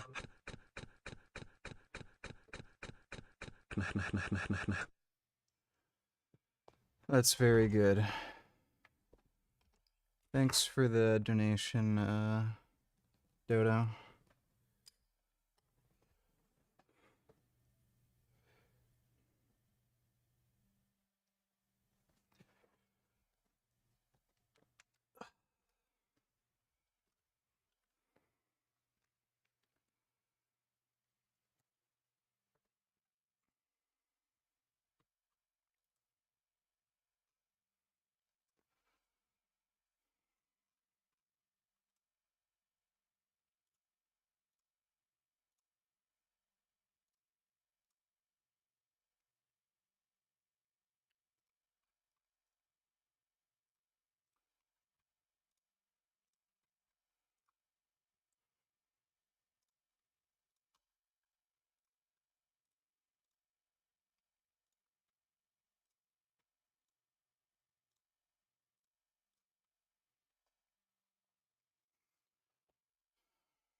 There's a Lindsey Graham calls on Netanyahu to commit more genocide. I'm sure he does.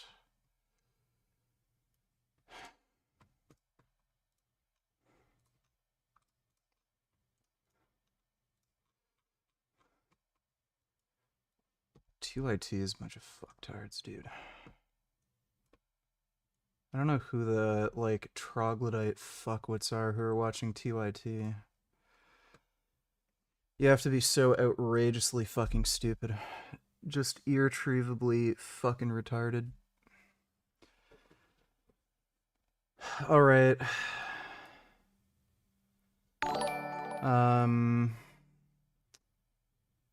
Dodo Night Tellers, we can't see your screen. Yeah, I know. Okay, I'll look at those links later, Dodo. Mado Night Tellers, old but good Saladino men, so yeah, I'll look at those later. I gotta shower first.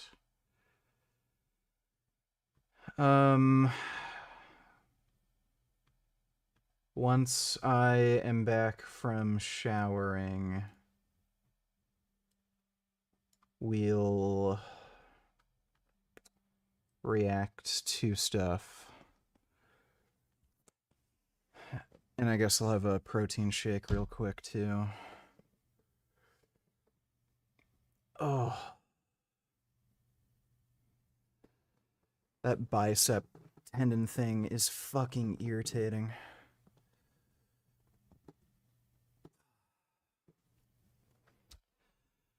That was a pretty good workout, though.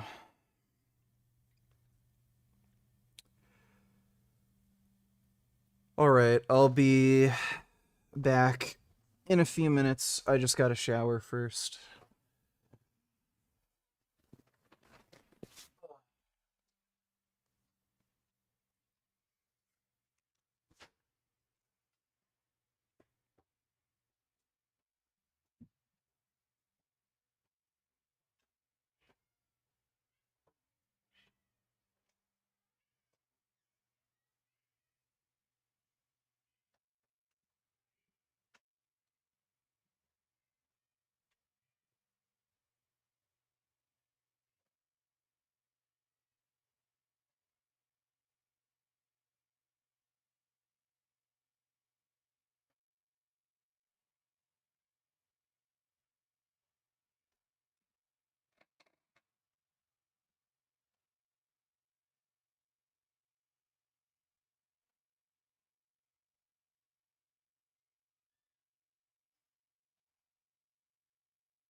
Okay, I'm back.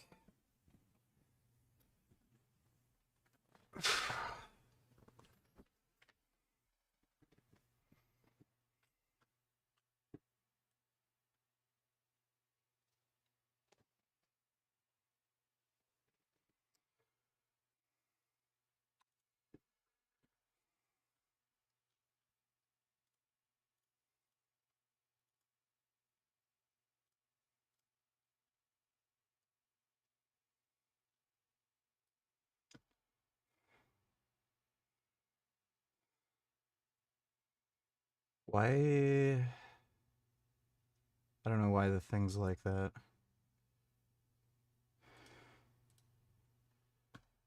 Okay.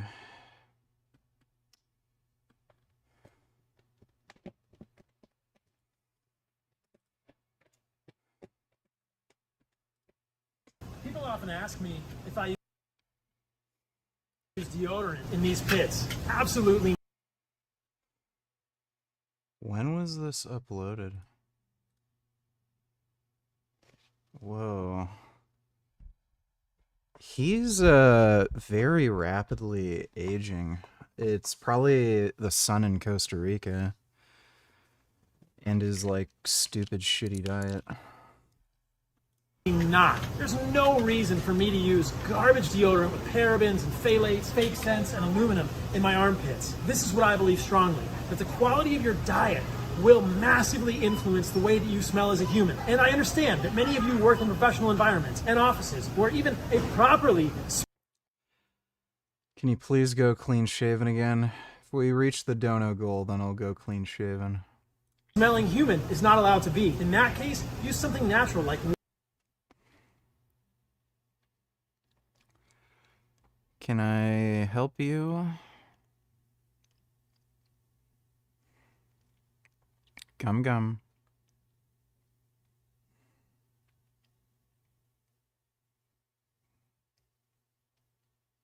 Gum gum. I see your little kitty paws.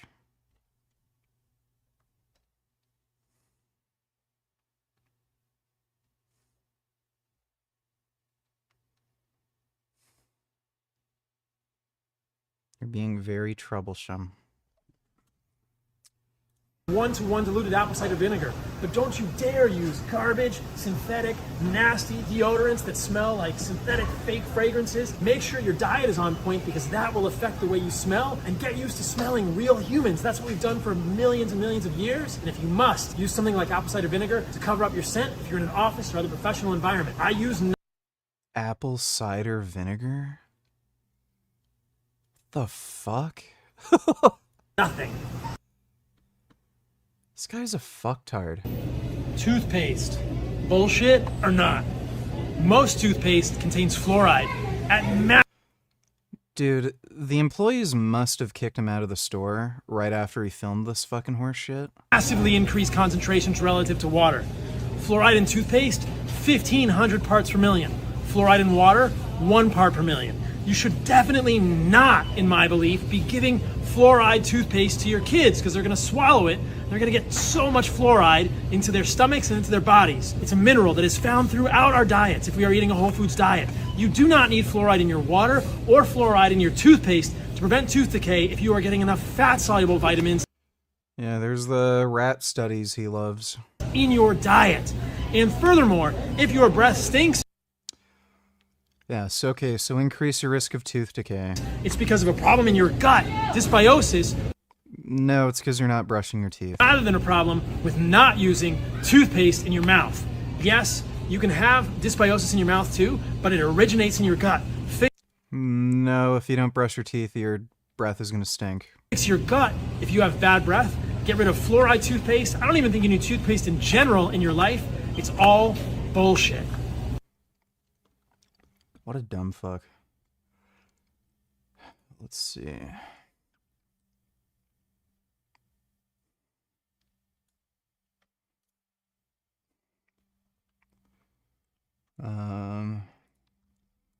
Yeah, That's a very muscular woman. She has no life purpose anymore. Look at how Portland is resisting ICE agents and troops that Trump sent to their city. Womp womp. Can't talk about Gaza right now, can you? Well, so much for that. Your legacy is genocide! These people are fucking gay as shit. I mean, it's so absurd that Venezuela's far-right opposition figure, Maria Corina Machado, just won the Peace Prize. Yes, she's the same. Okay, I don't know what that is. Thanks for the donation, Dodo. Bloodletting going on as I speak. The people in Gaza who sided with Israel are being slaughtered by Hamas. Israel cannot afford, Sean, to sit on the sidelines and watch people who stood up to help them be slaughtered by Hamas. As I speak tonight, there are discussions in Israel about potentially going back in to save those tribes and clans that had the guts to stand up against Hamas. They went in Syria, they'll go back into Gaza if they have to. I love that he referenced Syria there. Anyway, Republican Senator Lindsey Graham is already clamoring for the genocide in Gaza to continue. I mean, who could be surprised about that? Now, in an interview with Sean Hannity, he said that Israel was considering going back into Gaza in order to stop Hamas from targeting individuals and gangs who collaborated with Israel. And to be sure, Graham actually isn't wrong that Hamas is already making abundantly clear that they intend to go after the groups that they view as their enemies, including groups who teamed up with Israel to weaken them. And by the way, there is evidence that Israel bankrolled some of these groups, and we're gonna get. She's justifying and supporting mass executions of civilians. Like, what are we doing here? Get to that in just a minute, but soon after. So, like, after rambling about how Israeli soldiers are like just shooting people point blank, even though she had no evidence for that, now she's saying it's okay when Hamas does it. The fragile ceasefire went into effect, a video came out featuring Hamas fighters executing 8 men in the streets. Now, I know about this because Israel supporters can't stop sending it to me as if it proves something. Like, oh, look, Hamas bad, so all these Palestinians need to be slaughtered or displaced. It's not the argument you think you're making, but anyway. So those horrific public executions weren't the end of it. So the Palestinian militant group has killed at least 33 people since the ceasefire began last week, and that's according to Reuters. And yesterday, President Donald Trump referenced these killings and pretty blatantly gave Hamas a pass. Yeah, he gave them a pass, believe it or not. Take a look. You know, they did take out a couple of gangs that were very bad, very, very bad gangs, and they did take them out, and they killed a number of gang members, and that didn't bother. Nobody knows who they were exactly. It's rumored that some of these people may have been gang members. Bother me much, to be honest with you. That's okay. It's a couple of very bad gangs. You know, it's no different than other countries. Okay, Anna's a fucking retard. Jesus Christ, that's some stupid shit.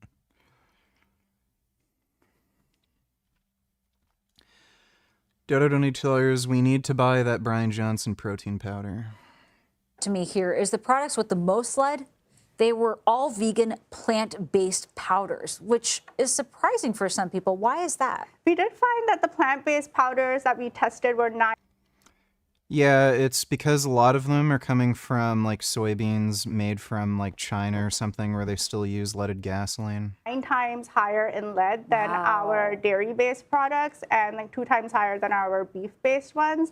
And it may just be due to the source of the protein. You know, plants are more susceptible to uptaking lead from and other contaminants from the soil that they're grown in, the water that's used to irrigate them. And then obviously all of these products go through a Yeah, I think Huel, their last batch of testing said had non-detectable lead. Watchful, please. It's very minty and good moments where he gets exposed to his face 1.5 times speed if you need to. On to New York. You want to be the mayor of New York City, which, last night I chat GPT'd, where is the capitalist and global finance center of the world?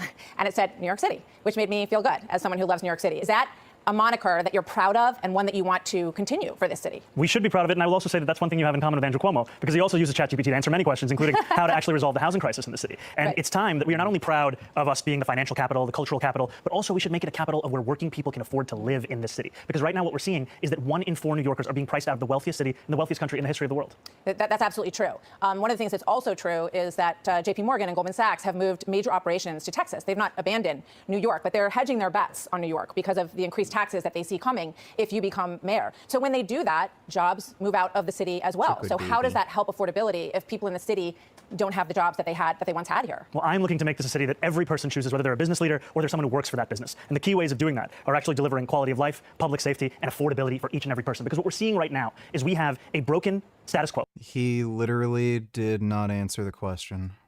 We have a corrupt political system, and we have the politicians that sustain that. That's really what's on the ballot, is whether New Yorkers want to continue that, or whether they actually want a city they can afford. That's what I'm going to deliver. So, Governor Hochul, you would have to get approval from the legislature to raise individual taxes, income taxes, and also corporate taxes in New York, which you've said you would like to do in order to pay for the free buses and the free childcare and the different programs, the government grocery stores and the like. She says no new taxes in her governor's race. So what are you going to do if she won't allow taxes to be raised? How will you pay for these programs? I've said time and again that I believe these are the most straightforward ways that we can actually fund universal childcare, making buses fast and free. And I've said that the 2 clear ways to do so, raising personal income taxes on the top 1% by 2%, and raising the corporate tax to match that of New Jersey's corporate tax of 11.5%. Now, if there are other ways to raise this money to fund this agenda, the most important thing is that we fund the agenda. I still think that these are the most important and clear ways we can do it. And I'm thankful to have Governor Hochul's support in this race, and the fact that she said we have a shared... Free buses is just fucking retarded. Like, that's the stupidest fucking idea imaginable. You're never going to be able to, like, name one public transportation system in the entire world that's free. Like, it just doesn't work. It's stupid. So that would never in a million years fucking work. And, the child care thing, like, how about we just give people free abortions? I think that would be better than the fucking child care thing. Like, why are these people having fucking kids in the first place if they can't take care of them? commitment to delivering universal childcare for New Yorkers across the city. And the state. I think that's great. I think everybody would love to have free health care and free buses and all these things, but the question is, how do you pay for it? The city's already in debt. The governor says no to new taxes. Like Margaret Thatcher said, you know, socialism's great until you run out of everyone else's money, other people's money. Well, what Andrew Cuomo said is that if he had $959 million to give it to Elon Musk in tax credits, because that's exactly what he did. And I bring that up to you to say that it's often a question of whether you have the willingness to spend that money to benefit working class people, not where that money is in the first place. So what would you cut? What would you draw from to do it? I don't think we have to cut. I've spoken about raising taxes on the wealthiest. And frankly, this is an issue that we have here in New York City, and frankly, even across this country. When I've spoken to Trump voters right here in New York City, Hillside Avenue in Queens, Fordham Road in the Bronx, they've told me it was cost of living that drove them to vote for Donald Trump. They've told me it was a promise of a lower actual, whether it be cheaper groceries, whether it be childcare, whether it be rent. Right. And what we're seeing time and time again is we're more focused on the question of billionaires and the most profitable corporations than we are on people who can't even afford to make ends meet in the city. Well, we know affordability is an issue, and I think that all politicians are getting to an understanding of that, and I think that you've done a lot, actually, to bring people's attention to that issue. Let's take a look at the free buses issue just for a moment, because I know you said that the pilot project that you did was one of the biggest accomplishments of being an assemblyman. The Washington Post said this in an editorial about this. Quality inevitably declines when a service is offered for free. Vagrants and drug addicts would camp out all day on New York's buses, especially in the winter. Parents would go afraid to let their children ride alone. Wealthier residents would find another way to get around, but poor New Yorkers who depend on the bus would suffer the most. What do you say to that? Do you agree with that? Well, I would say that they should actually look at the report of the 5 free buses we delivered across New York City. We didn't see an increase in homelessness. We did see an increase in New Yorkers riding the bus. We did see a decrease in assaults on bus drivers by 38.9%. And we also saw a decrease in New Yorkers who were having to take a cab or take their own car. They were actually getting on the bus. More than 10% of new riders were doing so. That's why we care so deeply about this, because of the fact that it can actually deliver economic, public safety, and even congestion relief to New Yorkers who are looking to take these buses. I know that you're turning 34 on Saturday, and I want to talk about your qualifications. You know, some say you have never run a business in your life, so I'm curious. And President Trump said that you never worked a day in your life. You worked as an assemblyman, and you've had other positions in the government. But what qualifies you from your life experience to run the largest city in the country? You know, I want to take this moment because you spoke about President Trump, and he may be watching right now, and I just want to speak directly to the president, which is that I will not be a mayor like Mayor Adams who will call you to figure out how to stay out of jail. I won't be a disgraced governor like Andrew Cuomo who will call you to ask how to win this election. I can do those things on my own. I will, however, be a mayor who's ready to speak at any time to lower the cost of living. That's the way that I'm going to lead the city. That's the partnership I want to build, not only with Washington, D.C., but anyone across this country. I think it's important because too often the focus on the needs of working class Americans, working class New Yorkers are put to the side. If this guy gets elected, all the most productive people are going to move out of the city. Everyone's going to become more broke and poor, and there's just going to be more crime. As we talk more and more about the very kinds of corrupt politicians like Andrew Cuomo that delivered us into this kind of crisis. So the question I asked you was what specifically in your background gives you the confidence that you can run a $115 billion budget and run this city specifically from your personal experience and your background? I've been a state assembly member here in New York City. I've represented 130,000 people in Queens. And in the time that I've done so, I've not only delivered more than $100 million in increased bus and subway service, I've also secured $500 million in debt relief for working class taxi drivers. President Trump knows this. New Yorkers know this across the 5 boroughs. Taxis, as we're looking at them right here, are such a part of what we love about this city. And yet those same drivers were sold a lie about a ticket to the middle class if they bought a medallion. I stood with those drivers. I organized with those drivers. I went on a 15-day hunger strike with those drivers. And we secured $500 million in debt relief that allows those drivers to do more than just think about struggle. How many employees would you be overseeing in the New York City government? More than 300,000.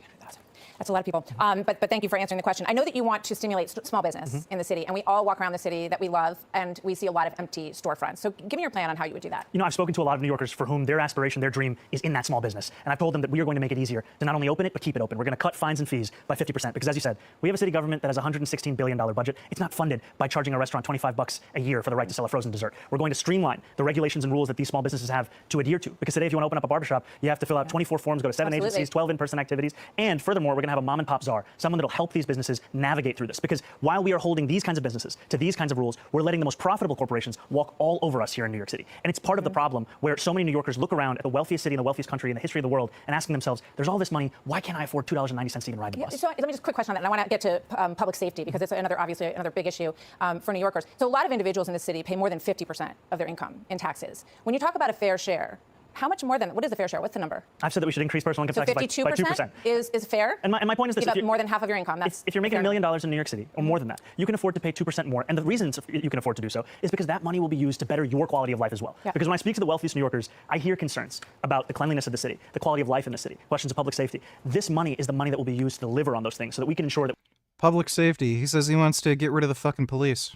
we have a return on investment for all of the money that we are raising and spending right here across the 5 boroughs. I want to talk to you about public safety and your relationship with police. So just in terms of public safety, I want to go to an example first, because I hear from people that they don't feel safe walking home at night. There's drug addicts on the street, right around the corner here. You can walk around the corner and see people shooting up. A lot of garbage on the streets right now. The subway is something that people are really concerned about. Last week, 64-year-old Nicola Tanzi, who was a church leader, a pillar in his community, was brutally beaten to death. I tried to watch this video in preparation. It's very hard to watch in a subway station in Brooklyn. 25-year-old David Mazarregos had a 20-inch sword. He's the suspect in this case. He was out. They lowered his bail so that he could get out. He was already waiting a trial for attacking someone in Chelsea. 33 past arrests. You were in favor of bail reform. Does that make you want to change your mind or think twice about reversing that? This is a horrific incident, and it's the same video that I saw, and it's one that horrifies New Yorkers across the 5 boroughs, and it's completely unacceptable. And what it makes me think about is the necessity of providing public safety in our New York City subway system and across the 5 boroughs, and also how do we end the revolving door? Because when you look further into the case of whether this individual or so many individuals, especially those suffering from mental health issues, what we find is so often the only mental health system that we have that's functioning in the city is Rikers Island. 40% of the incarcerated population there are suffering from serious mental illness. Why was he on the street is the question. Why was he on the street? Because we have a broken system. They lowered his bail. He had a bail he couldn't pay. Then they lowered the bail, and then he could pay it.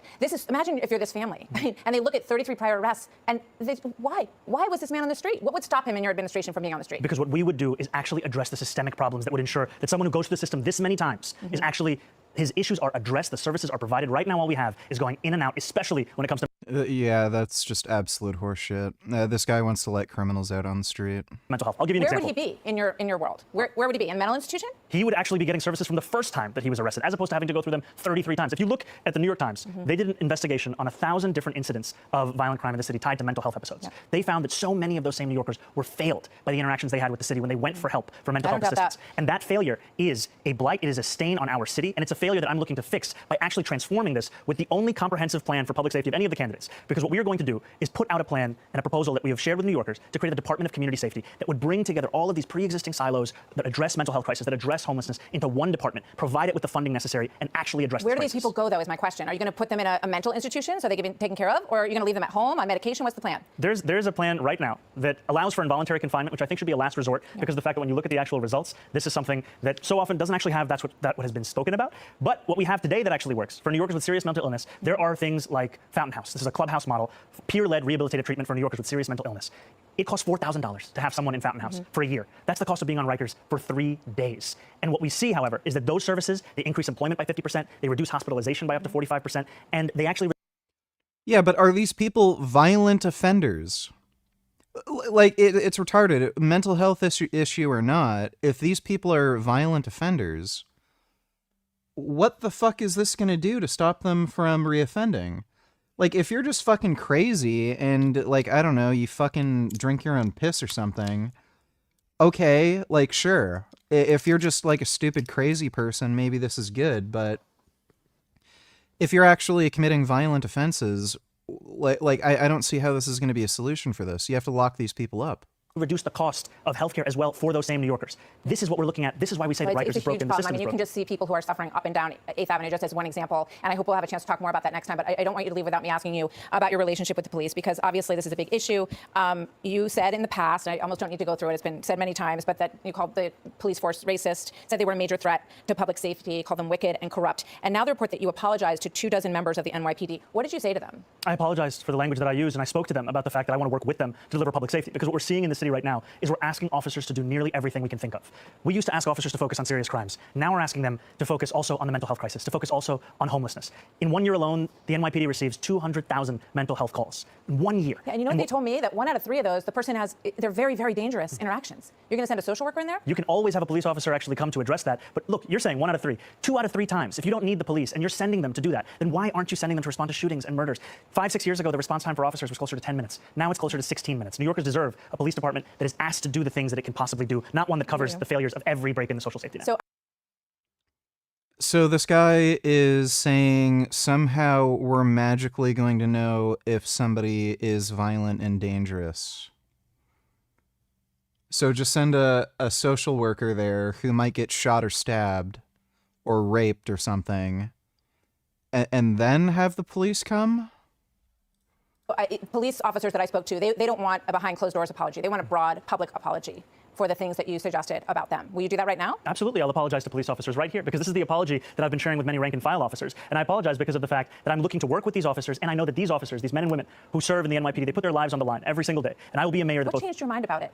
You know, I moved to the city when I was 7 years old. I grew up here. And 2 of the things that I thought often about was safety and justice. And growing up here, learning about the case of the exonerated 5, learning about Sean Bell, learning about Eric Garner, learning about Michael Brown. And then in 2020, the year where all of these tweets are referring to, it was the year when George Floyd was killed. And it felt like safety and justice had never been further apart. And it was actually Eric Adams in 2021 who said that New Yorkers need not choose between these 2 things. And so one of my focuses was, how do we deliver that justice? And now what I know, having represented 100,000 people in Western Queens, is that to deliver that justice, you have to also deliver that safety. And that means representing the men and women in the NYPD. It means representing the black and brown New Yorkers who've been victims of police brutality. It means representing the Muslim New Yorkers in my district who were surveilled on the basis of their faith. And 68% of independent voters want more police officers on the street. And Cuomo, tomorrow night in that debate, he's going to say, I'm going to bring 5,000 more police officers to the street. Will you match that and agree with him on that? I don't look to Andrew Cuomo for leadership. Well, will you put 5,000 more cops on the street? I've been very clear. I want to keep the number of officers that we have, and I want to make it easier for those officers to do their job. And what that means is that we allow officers to focus on serious crimes, and for all of the focus on the headcount, we should focus on the retention crisis. When I started running for mayor, 200 officers were leaving the department every month. Now it's 350. And a lot of them are leaving because there's simply no way they can do their job in what's being asked of them. And to your point, however, congratulations, you're banned. Andrew Cuomo is going to say a lot of things tomorrow night on the debate stage. And frankly, I wish it was more like NASCAR. So New York. Veto need 2 layers. Bobby solved the problem of evil. No other religion has any answer to this. No other religion. Okay, let me look into Dude, his hair transplant looks so fucking stupid. Islam yet again. Islam proposes that good and evil exists because this is a test. This is a proving ground. In a proving ground of good and evil, you cannot have good if there is no evil. If you remove evil, good isn't good anymore. Good becomes neutral. This doesn't solve the problem of evil. Becomes the default state. There is nothing to be tested. How can worship of God be tested here? This is the... Yeah, so this does not solve the problem of evil. The only way you could possibly resolve the problem of evil in this with this explanation is if you make the assertion that everyone is living basically as a brain in a vat, and we're completely unaware that we're interacting with like fake people or fake animals, like we're in a simulation that God made, and you're the only actual conscious person. So anything that is like any wrongdoing or something that's committed, it's not actually being committed. So it's just you that's doing it, and therefore, like, no evil's actually being perpetrated, and God's just seeing how you would react to these situations. That's the only way you could possibly resolve the problem of evil in my mind. But even then, it's like, okay, well, why would there be like eternal punishment if what you ultimately did wasn't even consequential? Like God, like presumably the right thing to do would be to, like, once you die, God would say, "Oh, here are all the wrong things you did. You should not be like this," and then he'd, I don't know, teach you a lesson in the afterlife so that you're not like that anymore, and then allow you to go into happy land. But yeah, this doesn't resolve the problem of evil. The answer of Islam. And matter of fact, this is obviously congruent and coherent because it explains the root cause of evil, of perceived evil. You Christians still believe that evil is evil and God and the devil, they are fighting, and oh, we evil sinners, please Jesus die for us, and we're still sinning. In Islam, we say, yes, that humankind will sin, of course, this is how we are created, but we are being tested.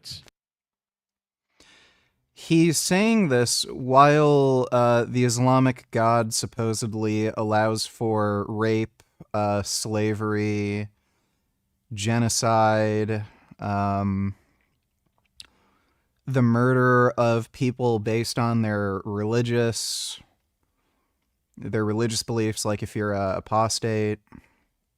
You're allowed to murder gay people. You're allowed to rape children. Like, it's just so silly.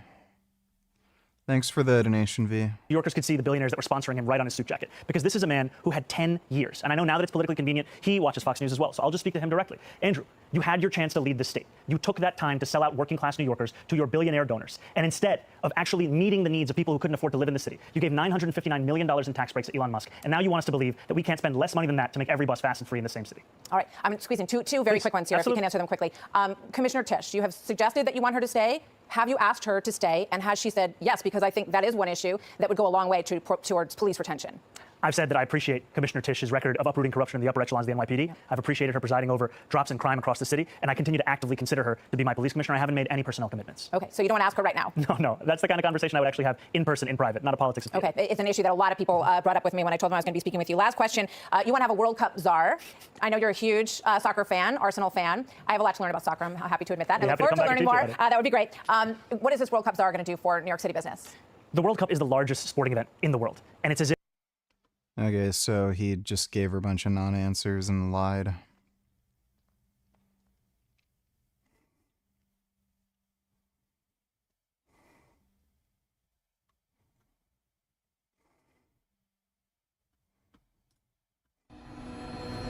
Do a pretty positive video and kind of highlight two of the guys, one guy from each category, open bodybuilding and classic physique, that they didn't win the show, but guys that really impressed me the most, guys that I think did surprisingly well, and guys that I think have an immensely bright future in each of their respective. This guy came in 10th, and he had a way better physique than the guy who came in first, Derek Lunsford. It's just silly. Open bodybuilding is just a total joke now. Division. So I'm going to start with open bodybuilding. I think by now you guys know who my pick for open bodybuilding is, and that is Good Vito. Good Vito Vitaly Ugonikov, making his Mr. Olympia debut finally.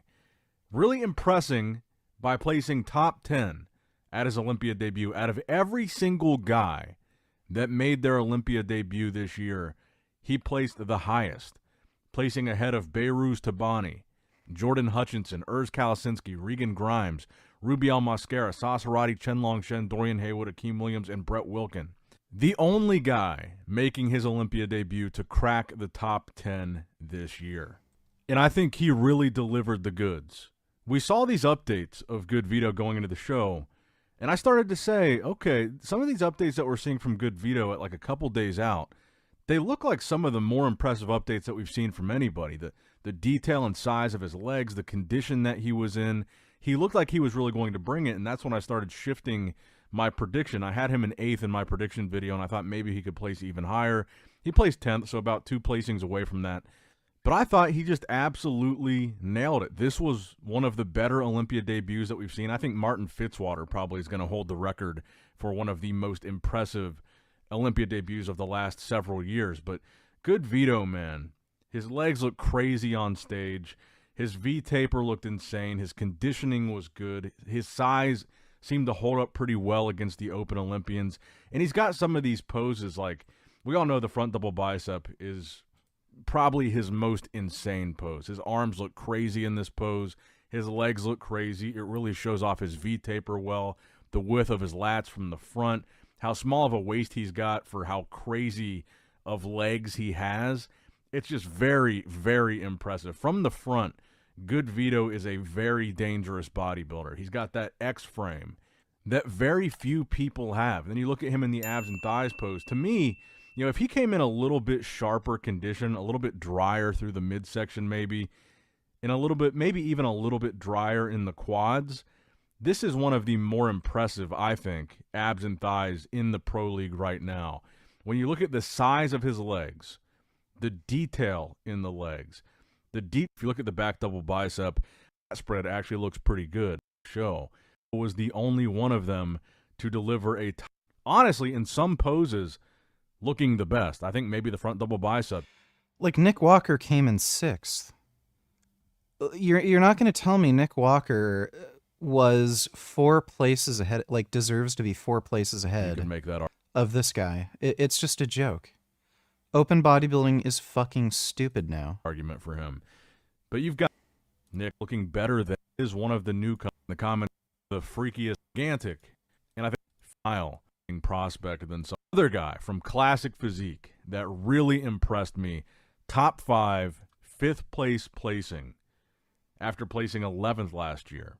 Niall Darwin, One Punch Naz. Now, I've talked about him a lot this year. I was really impressed with him at the Tampa Pro. I was really impressed with some of the physique updates that we saw of him as we got closer to the Olympia. And one thing that I keep... Dodo Donatillers, we will watch the Mamdani Cuomo Silwa debate tomorrow, and will you stream it tomorrow? Got it. Maybe. I don't know if I'll be able to, because Clarence is coming over tomorrow. Maybe we'll do that. Thanks for the donation, though, Dodo. Saying about Niall is the midsection, the V-taper. One of the smallest waists I think I've ever seen in Classic Physique. One of the most insane V-tapers that I think we've ever seen. Just a beautifully aesthetic physique.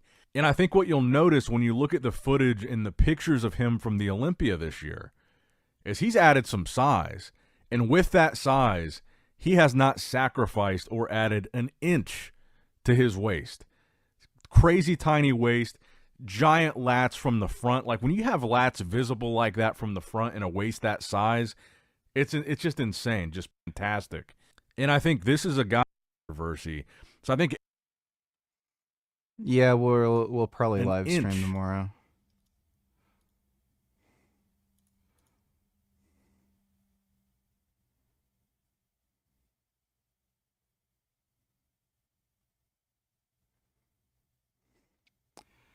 Yeah, the shrugs are moving well.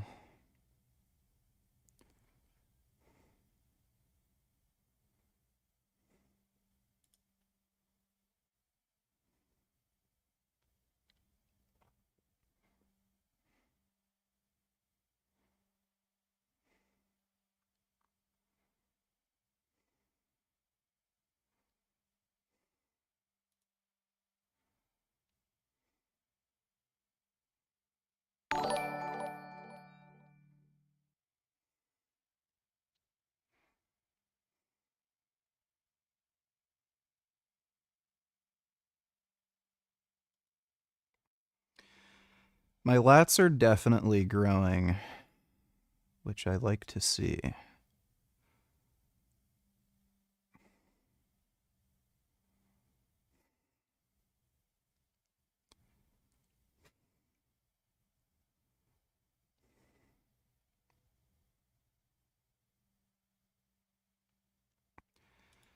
Yeah, the lats are definitely coming in. Front lat spread's looking better. My back has gotten way fucking thicker, too. Like, you can definitely see that my traps have blown the fuck up. Fucking looking sick, dude. Yeah, my traps are blowing the fuck up.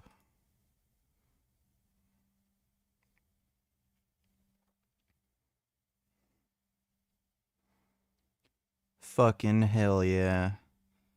Dude, look how fucking juicy these traps are looking. Like, holy shit, it's like some tumors are growing there. That's actually looking nuts.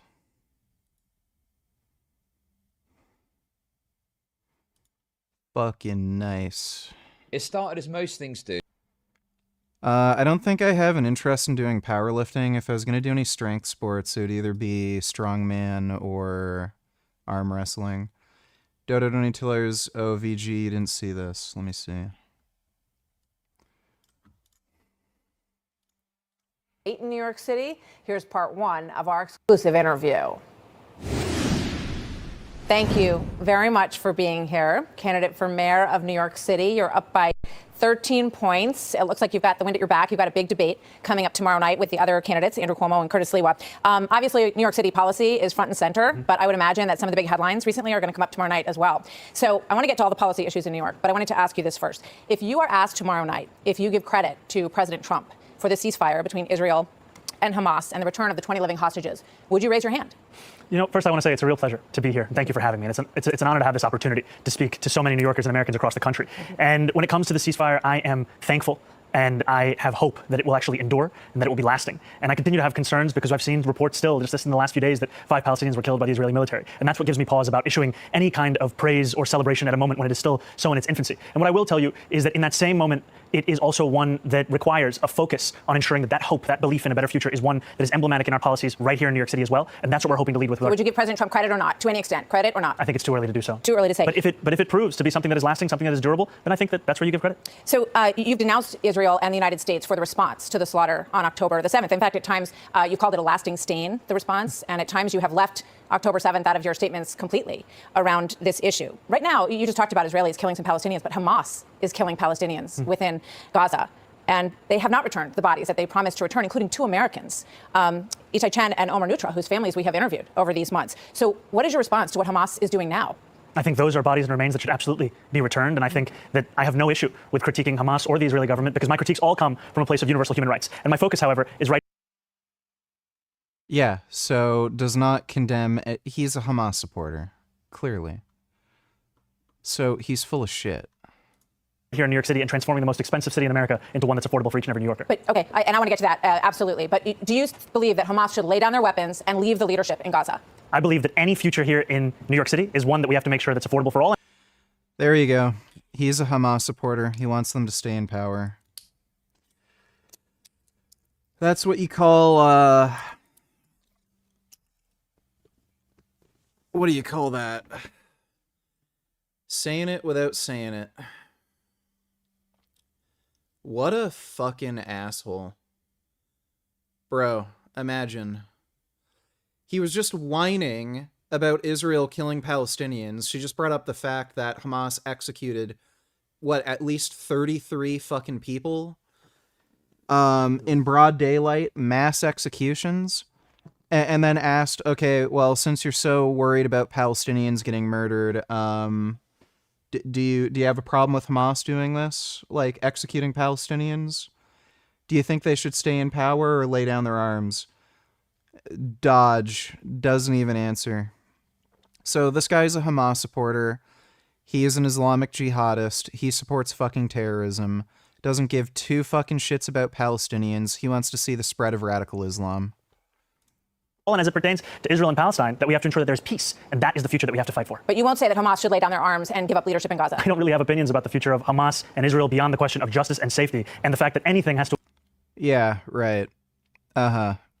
So Hamas murdered thousands of innocent Palestinians, either because they were suspected Israel collaborators, or because they were political dissenters. Or because they just violated Islamic law, like they're gay or something. So he's fine with thousands of Palestinians getting murdered by Hamas because he wants Hamas to stay in power so that they can keep killing Jews. This guy's a piece of shit. I don't fucking care about anything you have to say, Soul Child. You're a dumb fuck. To abide by international law. And that applies to Hamas, that applies to the Israeli military, applies to anyone you could ask me about. Okay, one last thought on that. You have said that you would arrest Netanyahu if he came to the United States. You've been very outspoken in your criticism of him. Do you stand by that? You would arrest him if he came here if you were mayor? I've said that this is a city that believes in international law, and this is a city that wants to uplift and uphold those... He believes in international law, but he's fine with Hamas staying in power after they're a known terrorist organization. They committed one of the worst terror attacks in history. They're committing mass executions as we speak, but he'll arrest Netanyahu, but he has no problem with Hamas staying in power. Right. He cares about international law. Those beliefs. The Prime United Minister... States doesn't stand by the International Criminal Court. It hasn't signed the treaty for the International Criminal Court. The International Criminal Court, however, has issued a warrant for the arrest of Benjamin Netanyahu. Well, what grounds in the United States could you arrest him on? As it has for Vladimir Putin. I've said that I believe that we should uphold arrest warrants by the International Criminal Court, and that we should do so only in abiding with all of the laws in front of us. I'm not going to make a new law. She should have asked him if any Hamas members were to come to New York, if he'd be in favor of arresting them. To ensure that we can do you think that Commissioner Tisch would allow you to arrest Netanyahu in New York City? I've appreciated Commissioner Tisch's leadership of the NYPD, and I think that she's done a good job at lowering crime across the city. But do you think that she would go along with arresting Netanyahu in New York? I can tell you that I'm going to exhaust every legal option in front of me, not to make new laws to do so. All right, so we got that business. What a piece of shit. Like, this guy's a fucking scumbag. Holy fuck, dude. You know, if this guy gets elected, that's just absolute confirmation that New Yorkers are just retarded. Like, just dumb fucks. Thanks for the donation, though, Dodo.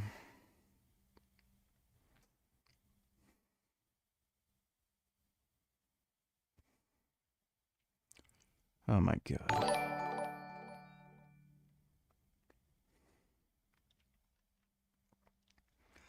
Dodo, donate $2. Soul Child is an anti-Semite. Yep. I am well aware of that fact.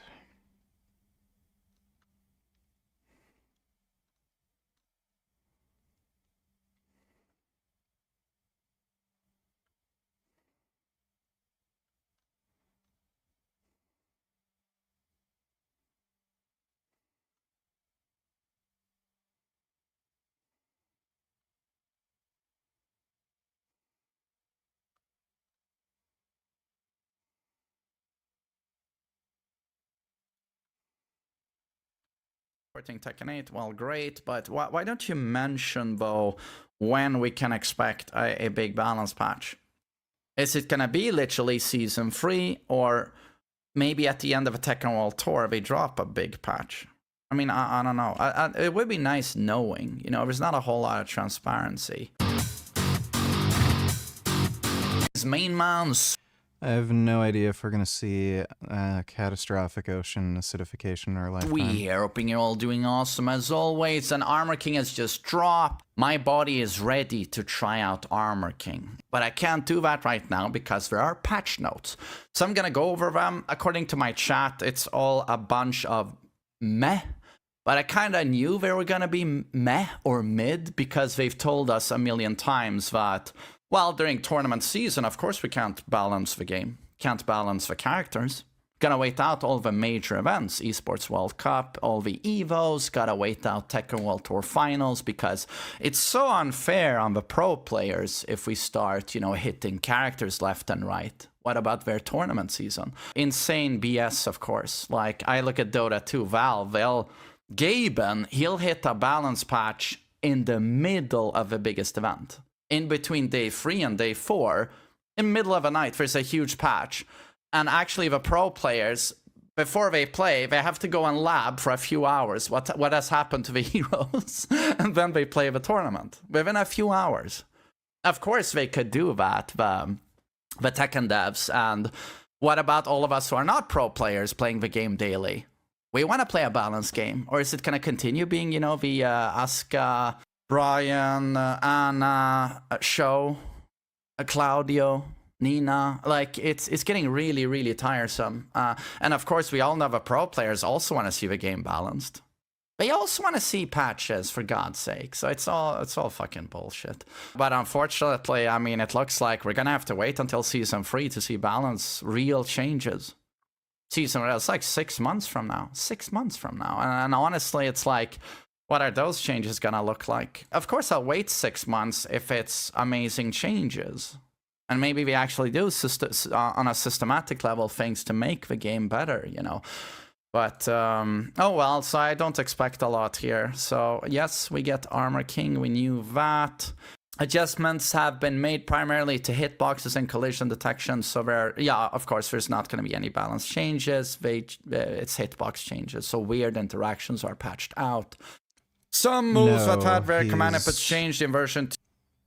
He's not traveling like 12 hours from the UK just to come for 1 day to lift. He's staying for 4 days. 2.0 can now also be executed using the old command inputs.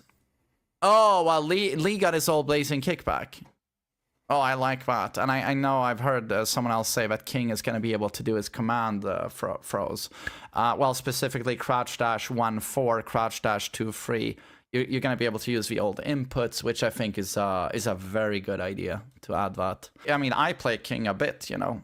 He's my first character 30 years ago. And I always do 1-4, 2-3. And you don't want to change that. Always felt good. Buffering that.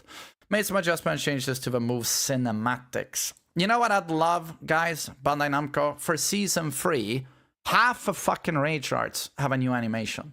Like, please look at Street Fighter 6. Like, the Miyari-Zu Rage Art, great. Devil Jin, I love it. It never gets old to me. I love Devil Jin's Rage Art, and I've seen it 10,000 times. Still like Kazuya's. I still think Reina's is cool. But there's so many fucking Rage Arts that are missed opportunity. Even Brian's I don't like. There should be more attitude there. I don't know, fucking Ram, he walks up, looks intimidating, does one kick, and I'm like, please look at Street Fighter 6. If we're gonna watch these Rage Arts over and over, I'd rather they're spectacular. Like Street Fighters, I never get sick of them or tired of them. So for Season 3, could actually be a good idea if you wanna, you know, enhance the way the game looks, make it more spectacular, redo half the Rage Arts of a game. I think that would be a really good idea. Also, Paul's is kind of boring. Like, boom. And Dragunov's is useless. And back 3, it's just, yeah, of course, it's just behavior everywhere. It's just behavior. There's not a single balancing change. And then it's like, thank you for supporting Tekken 8. Well, great, but why don't you mention, though, when we can expect a big balance patch? Is it going to be literally Season 3, or maybe at the end of a Tekken World Tour, they drop a big patch? I mean, I don't know. It would be nice knowing. You know, there's not a whole lot of transparency. Devil Jin, 444 collision detection has been expanded downwards to make it harder to jump over the opponent. Oh, okay. So that's a hitbox buff. It hits lower to the ground. Well, I mean, it's not monumental, but it's decent for Devil Jin. Upward 3-4, that's a pretty big one. It's a good combo ender, especially when you add the laser. Collision detection for this today is expanded downwards to make it hard. Or the second hit to mitigate. Oh, maybe stronger combos? Oh, Heihachi. Downward 1-1 fixed an issue where if a second hit had already been input, the hitbox for the first hit was unintentionally reduced. Does this mean downward 1-1 just in general has enhanced tracking on the first hit? That's pretty nice. Kazuya, is Hell Sweep better launch now? But if it launches, shouldn't that say balance rather than behavior? So that's his tailspin. The tracking capability of a second attack has been enhanced exclusively when the first attack connects on ground, alleviating the occurrence of whiffing midway through. Okay, so when the first hit connects on a grounded opponent, the second hit will have strong tracking. So, okay. I can't say I've used this a lot in the neutral. Not a whole lot, I gotta say. Not a whole lot. King. Dodo donated $2. Let me see. So 2 billion years ago, we have the first eukaryotes. 600 million years ago, we have the Cambrian explosion. Yeah. And your view is, well, it's this fundamental unlock with eukaryotes, which allows all the complexity we see in animals and plants in the world today. But then you have this over billion span dead time where that hasn't happened yet, even though you have the building block. What's going on there? I think the bottom line for the Cambrian explosion and the abrupt appearance of animals, a large part of it is that's when oxygen levels rose in the atmosphere. When you've got oxygen, then you can have predation, you have motility, you have, eyes. All of this stuff requires pretty much oxygen to make it possible. You've got this time which is called the boring billion, right. and it's it's boring in part because people haven't really looked at what's going on. But it's also, compared to what happened at either end of it, not much happened. So at one end, you've got what's called the Great Oxidation Event. So the Great Oxidation Event, what you're really looking at is the oxidation of minerals on the Earth's surface. And that consumes a lot of the oxygen. So there's not a lot left over. And then at the other end, the other kind of bookend to this billion years, suddenly there's returns of things like banded iron formations, which seem to link to oxygen in one way or another. And then there's the Cambrian explosion. So this boring billion's the stuff in the middle of these kind of bookends of dramatic global events. What was happening then, that was when eukaryotes arose, that was when sex arose, that's when all this kind of complex cellular machinery arose. But oxygen levels, for whatever reason, tracked very low throughout that period. So 2 billion. Interesting. After 2 years of relentless war, Israel and Hamas have agreed to a US-brokered ceasefire. The deal was first unveiled in late September during a joint press conference with Trump and Netanyahu and was swiftly endorsed by leaders across Europe and the Middle East. Among its 20 points to end the war in Gaza, the plan calls for a temporary halt to hostilities, a gradual Israeli withdrawal to a defined line inside Gaza, and a hostage prisoner exchange. It also stipulates the return of displaced Palestinians and the flow of humanitarian aid into the Strip, where famine was declared in August. If implemented, the truce will bring a much-needed reprieve to Gaza. Still, both Palestinians and Israelis remain cautiously optimistic. The deal is a staged process, and only the first phase has been agreed upon. What comes next is uncertain. There are deep divisions between Hamas and Israel, particularly over disarmament, withdrawal, and Gaza's political future. However, perhaps the main concern is that Netanyahu, at risk of government collapse, may harden his stance to appease his far-right allies. Doing so would slide Gaza back into low-intensity conflict. For all intents and purposes, the hardest questions have merely been postponed. The ceasefire stops the war, but not the reason for it. Trump's ceasefire is already showing cracks. Israeli forces have opened fire in Gaza, killing 3 people. But it's not just the IDF pulling the trigger. Internal clashes among Palestinian factions are also escalating. Israel's staged pullback to the Yellow Line is bound to leave a power vacuum in the Strip, and some armed clans are looking to exploit, including groups that previously collaborated with Israel to undermine Hamas. This is such a dense subject that it's almost certain to be framed differently by both legacy media and social media. To stay on top of things, I use Ground News, available as a website and an app. Its tools let me... I can't stress... The human cost of the Gaza war is staggering. More than 84,000 Palestinians have been killed, including tens of thousands of civilians, according to independent sources. Gaza's housing and infrastructure lie in ruins, and the violence has spilled into the West Bank, where Israeli military raids and settler attacks have targeted Palestinian towns, prompting retaliatory strikes in return. Israel, too, has taken a hit with about 1,600 deaths since hostilities began, including roughly 1,200 civilians. Trump's ceasefire is designed to freeze the war in its tracks, at least for the time being. Both Hamas and Israel have agreed to the first phase, which requires each side to scale back hostilities. Trump, Netanyahu, and most Western and Arab leaders have ruled out any role for Hamas. Under the plan, a task force called the International Stabilization Force will be established to oversee the ceasefire, train Palestinian police, and coordinate humanitarian aid, though it will primarily operate from outside Gaza. The task force is expected to include contingents from the United States, Egypt, Qatar, Turkey, Jordan, and the UAE. In the coming days, weeks, and possibly months, this coalition will play a central role in maintaining the truce. It will oversee the withdrawal of Israeli troops and guide the handover of security to the new Palestinian local force. Hamas and Israel each have strong incentives to comply. For Hamas, the ceasefire offers a chance to secure humanitarian relief for civilians and regroup its remaining fighters. For Israel, it addresses mounting domestic pressure to bring hostages home and growing international pressure to scale back military operations in Gaza. The next phase of Trump's plan is somewhat vague and conditional. It calls for the creation of a technocratic committee to temporarily assume day-to-day governance in Gaza, which would manage public services, oversee reconstruction, and coordinate the distribution of aid. The committee would include qualified Palestinians and international experts operating under the supervision of a new legal body known as the Board of Peace. Chaired by President Donald Trump and joined by figures such as former British Prime Minister Tony Blair, the board would direct funding and set the framework for Gaza's redevelopment until such time as the Palestinian Authority, which governs the West Bank, has completed its reform program and is ready to assume control of Gaza. A lot of things will have to move in sync for this to work. In simple terms, Trump's peace plan aims to bring the Palestinian Authority back to Gaza, leaving no role for Hamas in the new administration. For now, though, the Technocratic Committee's powers will be limited to basic governance and public services. Arab and international partners are expected to assist in establishing this new administration. However, some, most notably Saudi Arabia, want the new committee also to lead talks on Palestine's long-term political future. Trump's 20-point peace plan does mention a path toward Palestinian self-rule and eventual statehood, but offers no timeline, no enforcement, and no clear vision of what that end goal would look like. And here, things go widely off track. Firstly, Hamas insists on a complete Israeli withdrawal from the Gaza Strip, but the ceasefire only requires Israel to pull back to the so-called Yellow Line. In practice, Israeli forces would still control the majority of the Gaza Strip, including key areas such as Beit Hanun, parts of Gaza City, Khan Yunis, and nearly all of Rafah. For Hamas, that's not good enough, and so they insist that every Israeli soldier leave the Gaza Strip in its entirety. Secondly, Hamas also wants a clear deadline for an independent Palestinian state and says it will only hand over power to a technocratic government supervised by the Palestinian Authority and backed by Arab and Muslim countries. It rejects any role for Trump, Blair, or foreign rule of Gaza, meaning the Board of Peace is effectively dead on arrival. On the other side, Netanyahu has ruled out any deal that leads to a Palestinian state. He insists that a full Israeli pullout is off the table and that Hamas must disarm before Gaza's post-war administration, in whatever shape or form, can even be considered.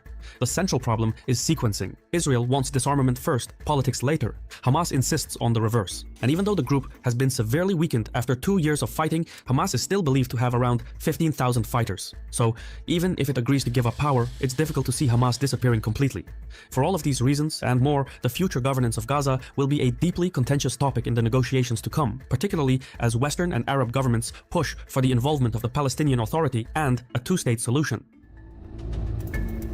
Netanyahu stands at the center of Trump's ceasefire and its outcome. He leads a fragile coalition government, and there are questions over whether it will collapse as a result of the truce. Far-right members, including Finance Minister Smotrich and National Security Minister Ben-Gvir, have expressed opposition to Trump's peace plan and signaled that they could leave the coalition government. Netanyahu will do whatever it takes to keep his coalition intact. So once the hostage and prisoner releases are completed and the negotiations move to the next phase, starting talks on Gaza's political future, momentum could stall. This will give space for hardliners to derail the negotiations. Having met his main domestic goal of freeing the remaining hostages, Netanyahu could harden his stance on Hamas's disarmament, its leadership's exile, and stricter control over post-war Gaza, all while maintaining an IDF presence in the Strip. These preconditions would stall any momentum from the previous phase. As a result, the Israelis could begin carrying out regular ground raids and targeted strikes across Gaza, while effectively dividing the territory into smaller zones to stop Hamas from regrouping or rebuilding its forces. Ideally, Israel would want to create security corridors around and inside Gaza.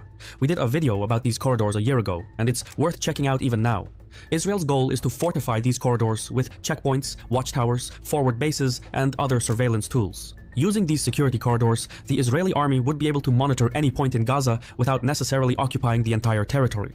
So, whenever Hamas fighters surface from underground and prepare to fire rockets, the Israelis would detect them in no more than a few minutes and launch a counterstrike. The Israeli leadership believes these corridors would make further Hamas transgressions improbable in the long term, or at least decrease the damage they can inflict. Meanwhile, the Palestinian civilian population would reside within smaller chunks of territory, each disconnected from the other. However, as much as the Israelis may prefer that outcome, they're not yet in a position to enforce it. With Trump's ceasefire, the situation in Gaza is likely to resemble the one in Lebanon, where stability rests on deterrence rather than peace. For context, Israel signed a ceasefire with Hezbollah in November 2024 that required the IDF to withdraw from all Lebanese territory within 60 days, pending Hezbollah's redeployment north of the Litani River. While Hezbollah did withdraw, Israel did not. To this day, the IDF maintains at least 5 outposts in southern Lebanon, where yeah, I mean, why would they? They know exactly what's going to happen if they withdraw. Sporadic clashes remain a regular occurrence. A repeat of that is now likely for Gaza. Israel could tie its troop withdrawal and the flow of aid to Hamas's disarmament and removal from power. However, since Hamas is unlikely to budge, the truce could thus give way to another cycle of conflict by early 2026, albeit limited to low-intensity skirmishes. Yeah. They're gonna, like, it's not over. They're just gonna keep fighting. Hamas is a bunch of fucking dumb fucks. I have a little tired kitty here. Dude, this cat just on my ass all day long, and now he's finally tired. Huh? How come you're finally tired now? Can see his little kitty toes right here. See this? Yeah. How come you're tired now? Silly baby. Modern biochemistry on steroids with Ryan Root. Today, we're talking about DHB, dihydroboldenone. Ryan, you're back in the house, brother. You're the biochemist. I want to hear about this, your perspective. Let's break it down structurally. Let's talk about the history of this drug. Okay. Yeah. So DHB, or dihydroboldenone, also known as one. Vroom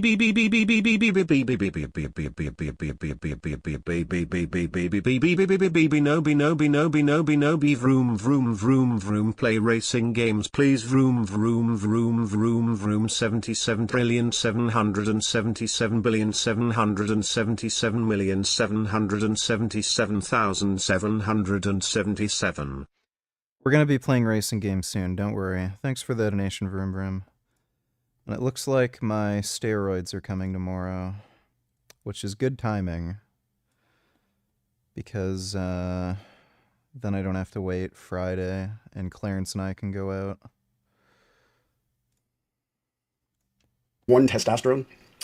This was it was labeled as a pro-hormone, kind of a manipulative marketing strategy done by supplement companies. They got around the 1990 Steroid Control Act by labeling this a pro-hormone instead of an actual androgenic compound. It's definitively anabolic and androgenic. It's not a pro-hormone. So yeah, it's in the 2004, it was entered into the 2004 Anabolic Steroid Control Act, so now it is illegal, or a Schedule 3 controlled substance.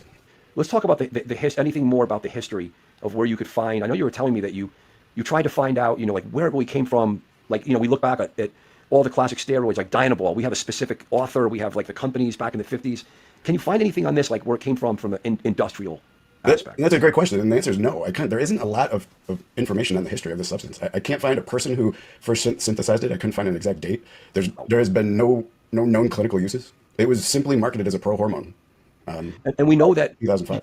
Right, and you and I, this is October 2023. We know that it's out there in the streets in the last couple. I know Greg Doucette did a video 2019, everyone, but it's been out there. But it's out there more and more. And I've never done a video on it, so I have the opportunity to have this, this. Yeah, they had dihydroboldenone in stock from my supplier. I don't think it's been in stock anymore. I decided not to take it because it seems pretty dangerous. It's highly liver toxic. Yeah, they don't have it in... I don't even know if they're selling it, period.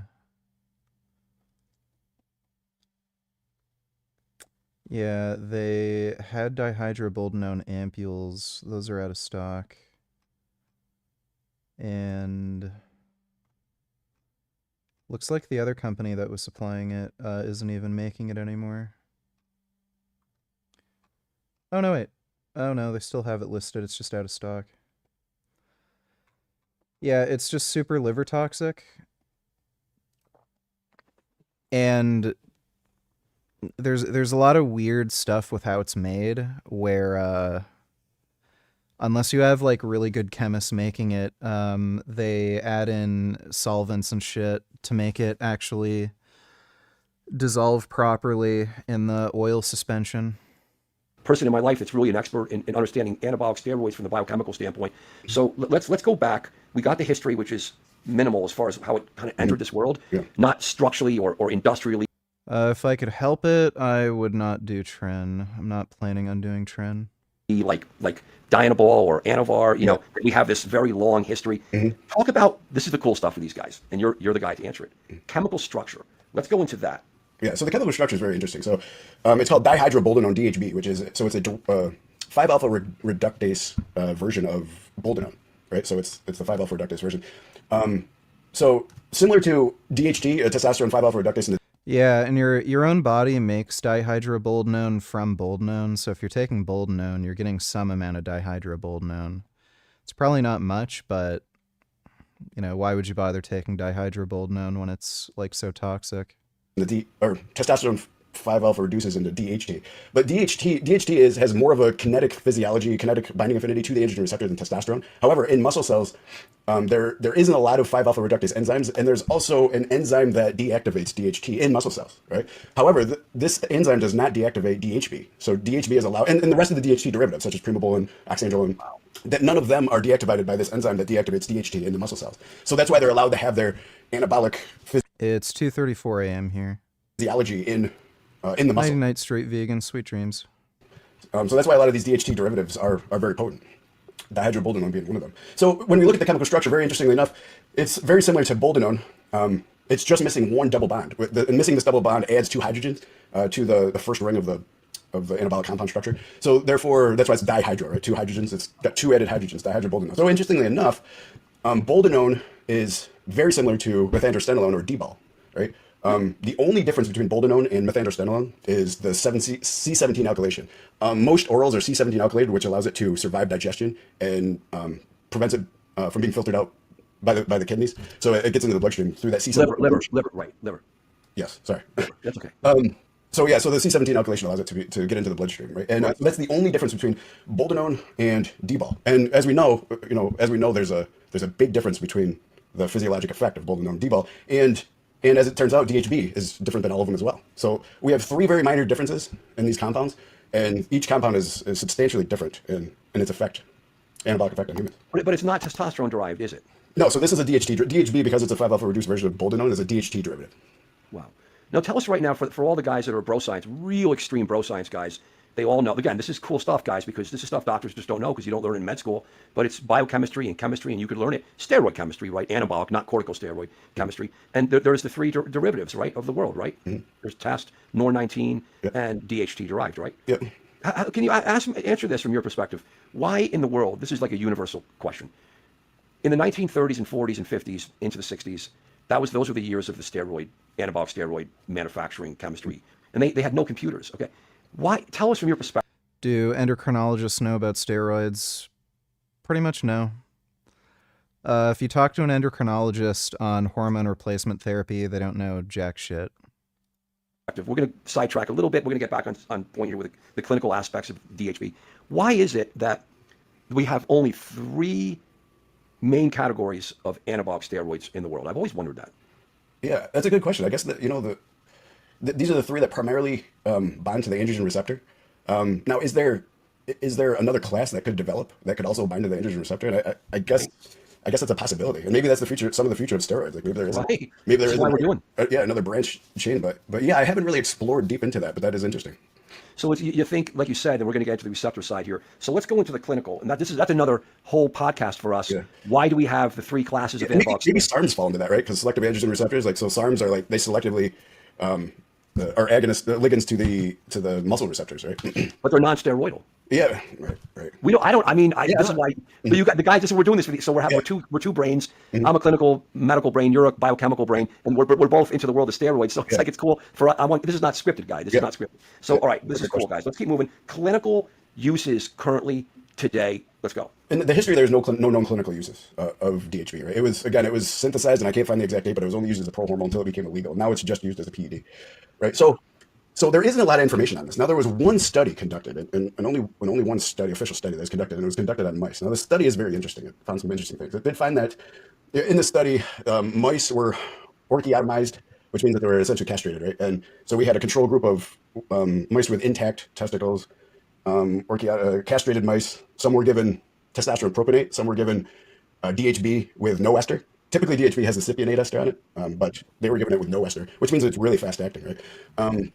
And then some were given like a control compound that did nothing, right? So in this study, it was found they measured the effect of these compounds on the levator NE muscle, which is, in my opinion, not a good muscle because it's not very active muscle, right? And that's a leg muscle. Is that a leg foot muscle or something? It's like in your. I don't know, like in your groin area. Oh, But okay. it's not utilized. It's not like a muscle that we utilize, often. So I think it's a bad muscle to use in the first thing. But anyway, so what was found is that testosterone was less anabolic, or there was less growth in the DHB. So let me go back and say what each of these. Prostate weight. So it was less, like, it had a less effect on the prostate, which I guess you'd expect. Liver weight, much higher. Wow. Yeah, that is really bad for your liver. Apparently with GHB, if you're taking it in low doses, like if you do, blood work to look at your liver function and you get your GGT tested, it might not actually pick up the liver damage. And when you do an ultrasound, you'll find that your liver's enlarged, even though you don't have an increase in any liver enzymes or liver markers. But yeah, the liver weight increased massively on DHB. Like, Jesus Christ. These mice were given. They were given 1 milligram per kilogram body weight per day of. Some were given the testosterone propionate, some were the DHB with no ester, some the control. The ones in the control, with the testosterone propionate, showed more of this muscle growth of this levator and E muscle than with DHB, than with the equal amount of DHB. Now, so which is an indication, this is indicating that there's less anabolic effect of DHB than testosterone. Wow. We're going to find out that we find completely the opposite through a lot of anecdotal evidence, right? The other thing was the liver weighed a little more in the DHB group, indicating that possibly DHB is more hepatotoxic than testosterone. So, there's a few things here. One thing is that, what scientific theory and what one study says, there's a lot of difference between this and what we actually find in the field, right? Like what a lot of empirical data and anecdotal data shows us in the field. and a lot of these studies done in mice are often do not translate to humans, right? It's a good like starter.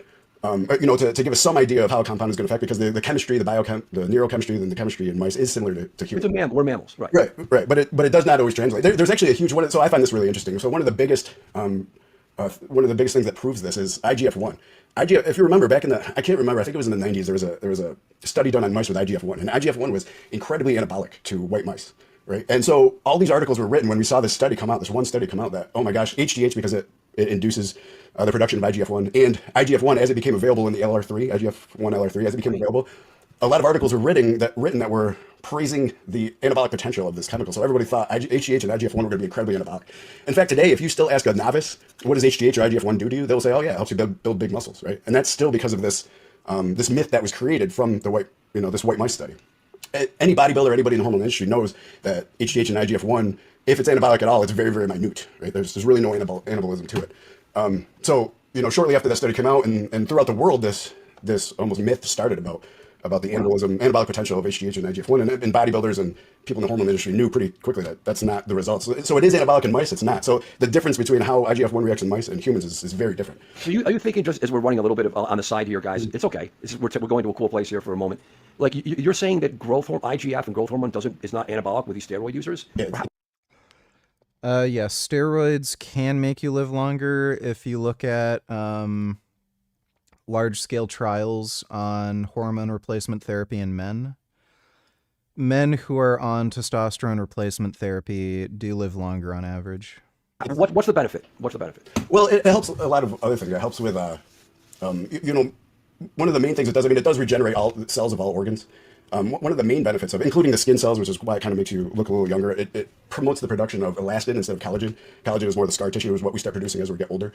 That's why we look younger. But all the organs tend to regenerate from HGH.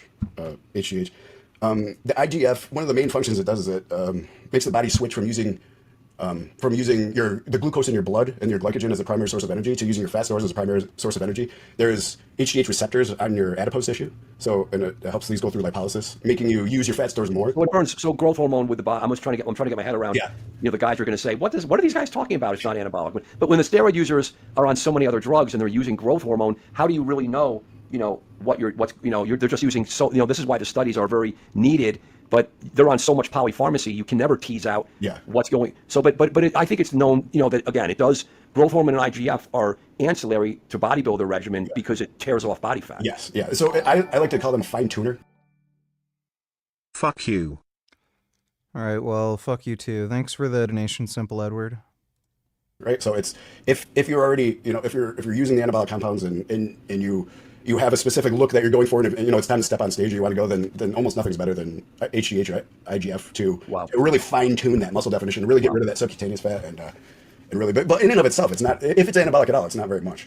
I've heard it before. I've always wanted to keep my mouth shut about that because I didn't have the time or the expertise to go into the chemistry and the biochemistry. I'm a clinical doctor, but I was like, seems like growth hormone is being used wildly for its anabolic recovery.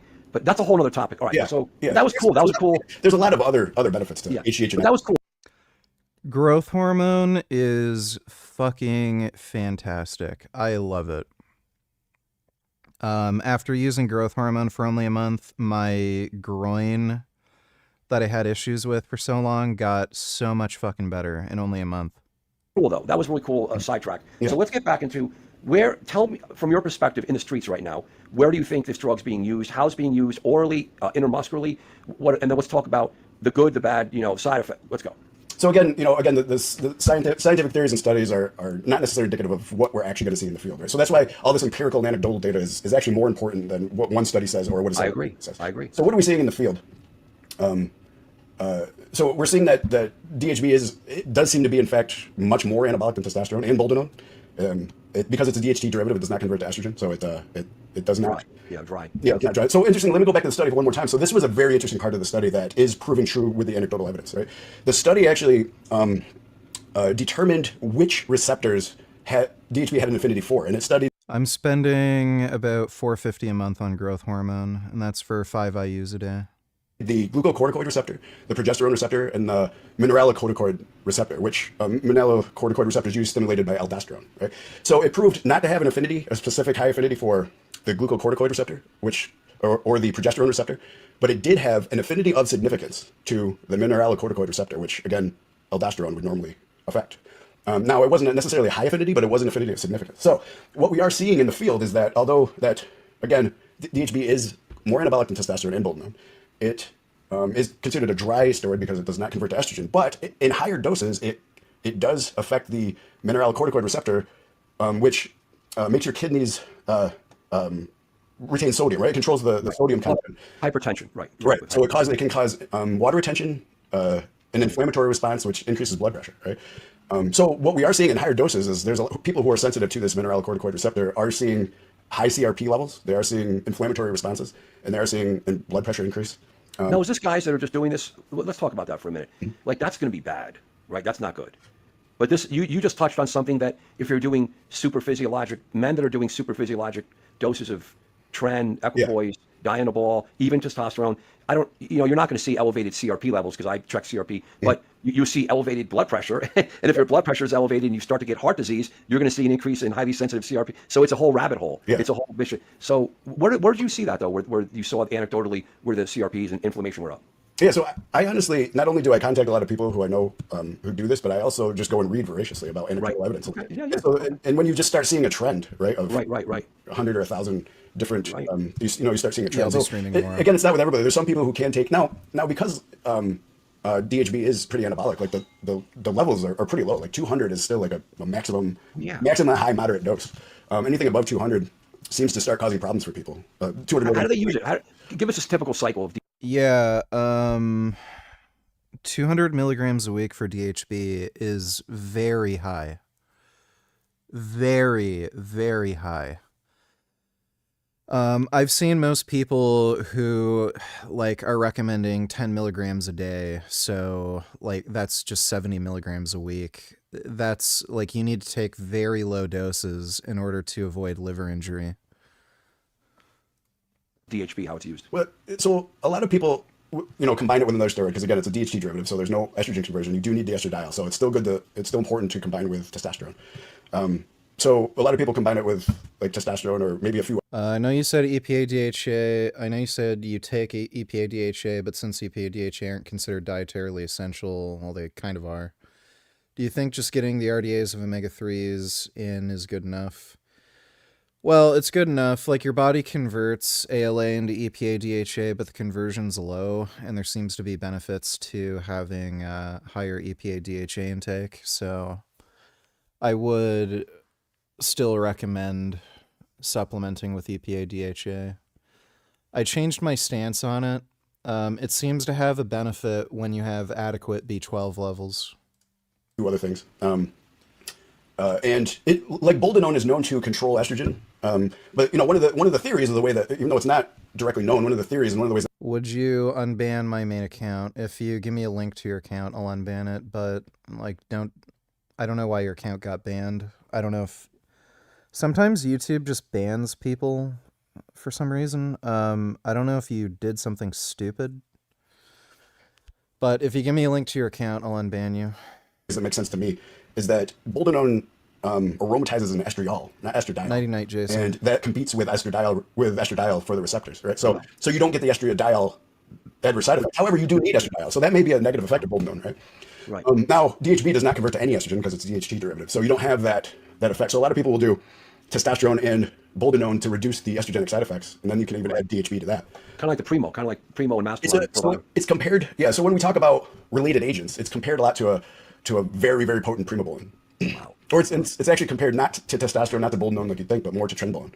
Wow. So without the progestin side effects. So this is the interesting part, right? So now we're talking about, because we know from this study and from the anecdotal evidence that DHB seems to be an agonist to the mineralocorticoid receptor, not progesterone. Trenbolone is very progestanic. It does bond to the progesterone receptor. So people who are sensitive to progesterone can have side effects from that. So people who are very sensitive to the progestin effects of trenbolone may find that DHB is a better alternative for them than trenbolone. So it kind of comes down to which one works better for each individual. And the receptors. Tell me about your receptor theory. Oh. About the future of steroids? Yeah, I mean, like we'll just wrap up with that because we got so much more to do together. But this is want to keep it kind of concise and beautiful package. Okay. So going back into the related compounds, so more people say that DHB is more related to trenbolone, and the anabolic effects. They say it does not seem to have for everybody the thermogenic effects that trenbolone has. So the night sweats aren't as bad, although people do say that they can have them.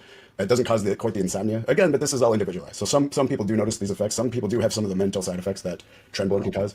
A lot of people say they don't. It's not quite as pronounced. Again, if trenbolone doesn't work for you, maybe DHB. How about sex? How about the sex? Trend is like crazy sex and all this. For some people, right? So that's the interesting part, and that will kind of take us into what I think about all these different receptors, right?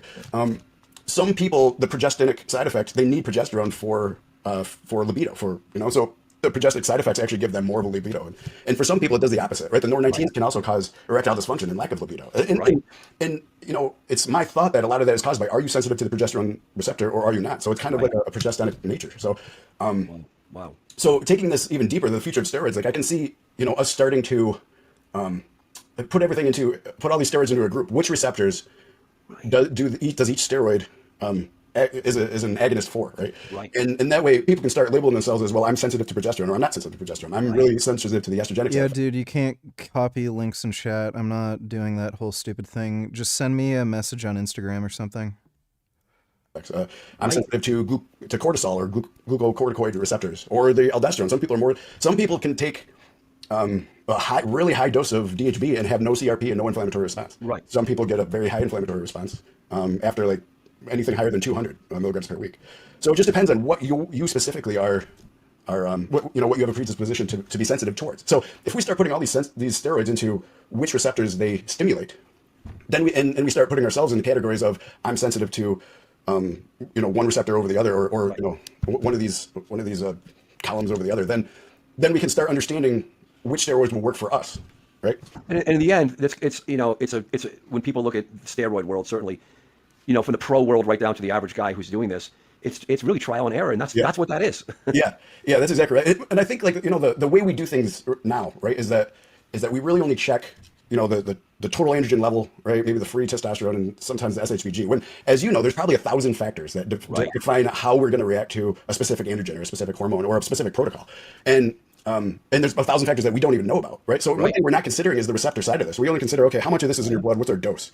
But what about what's equally as important as that is how are our receptors receiving all these things? The affinity to each type of receptor, from glucocorticoid to mineralocorticoid to progesterone to to estrogen, right? Like how are we receiving all these? So paying That's attention gonna be the future. to that side of it, I think, could lead to a better understanding of how each individual will respond to different steroids. And that's if we could really reopen up the anabolic steroid industry again, it would be done with that, with understanding all the anecdotal information for the last 50 years more, and then saying, yeah, we have receptors. Here's the basic chemistries. You could analyze someone to see, what their DNA is and how receptors may fall into, and then you could build a steroid, kit. Guys, I'm not doing this right now. I'm not doing this. Yeah. So it's like, but this is the future, and it's just micro tuning based on fingerprints for your brain. We know with psychiatric drugs, we do have studies that they do DNA studies, and they'll show you, and this is actually old news, that you can pick a better class of antidepressants to start with based on your DNA. Yeah. And why wouldn't you just do the same thing for receptor relationships and clinical outcomes with anabolic steroids? So Ryan, you're gonna get us there, brother, and we're doing it. So thank you so much for this super cool breakdown of dihydroboldenone and talking about modern biochemistry on steroids. We'll definitely have you back because this is such a cool show and topic to run into, and we have unlimited topics. So guys, give us some. Wonder if he's done any other episodes with Ryan Root. Yeah, I wouldn't recommend anybody take dihydroboldenone.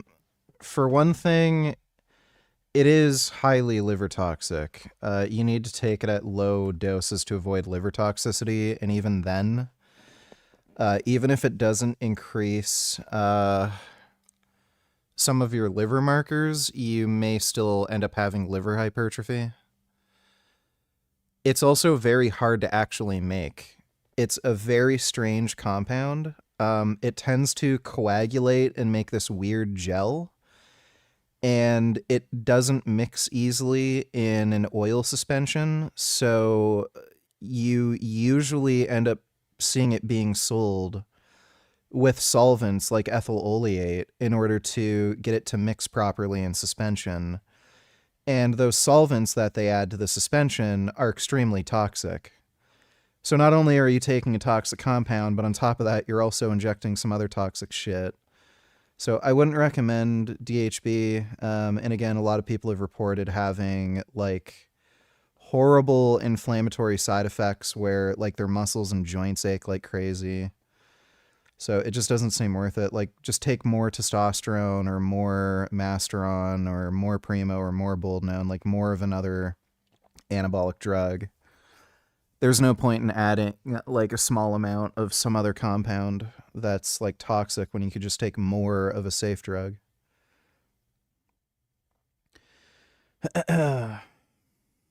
Oh, I have a kitty here. This is a good cat. You're so silly. Yeah, you're a silly kitty. Alright, well, Dodo wanted me to keep streaming. I think Dodo gave me all the links he wanted me to look at. But everyone say goodnight to Gum Gum. Me and Gum Gum are gonna get to bed now.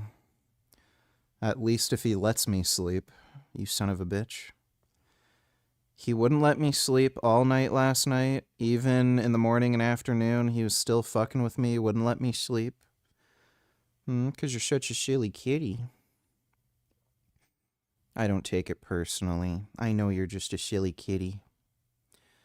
You just do silly things sometimes. Might frustrate me a little bit, but I don't take it personally, 'cause I know you don't mean anything by it. Just a silly, fuzzy guy. I just have to tolerate you. I love you, though. You're a nice cuddle buddy. Yeah, he's a huge cat. He weighs 15 pounds. Oh, there he goes. All right. Well, hope you all had fun. I'm likely going to be up in the morning. I might just do like some morning stream where we game for a little bit and stuff. Clarence is probably gonna end up being here around, like, probably by around 6 at night. and we'll see what we'll do then. If he's not tired or anything, then me and Clarence will probably do a stream together. Either do like a workout or something, or just, you know, stream, react to shit, answer questions, crap like that. But I farted. But big thanks to everybody who donated in Streamlabs. Really appreciate it. Sweet dreams, and I'll see you all tomorrow.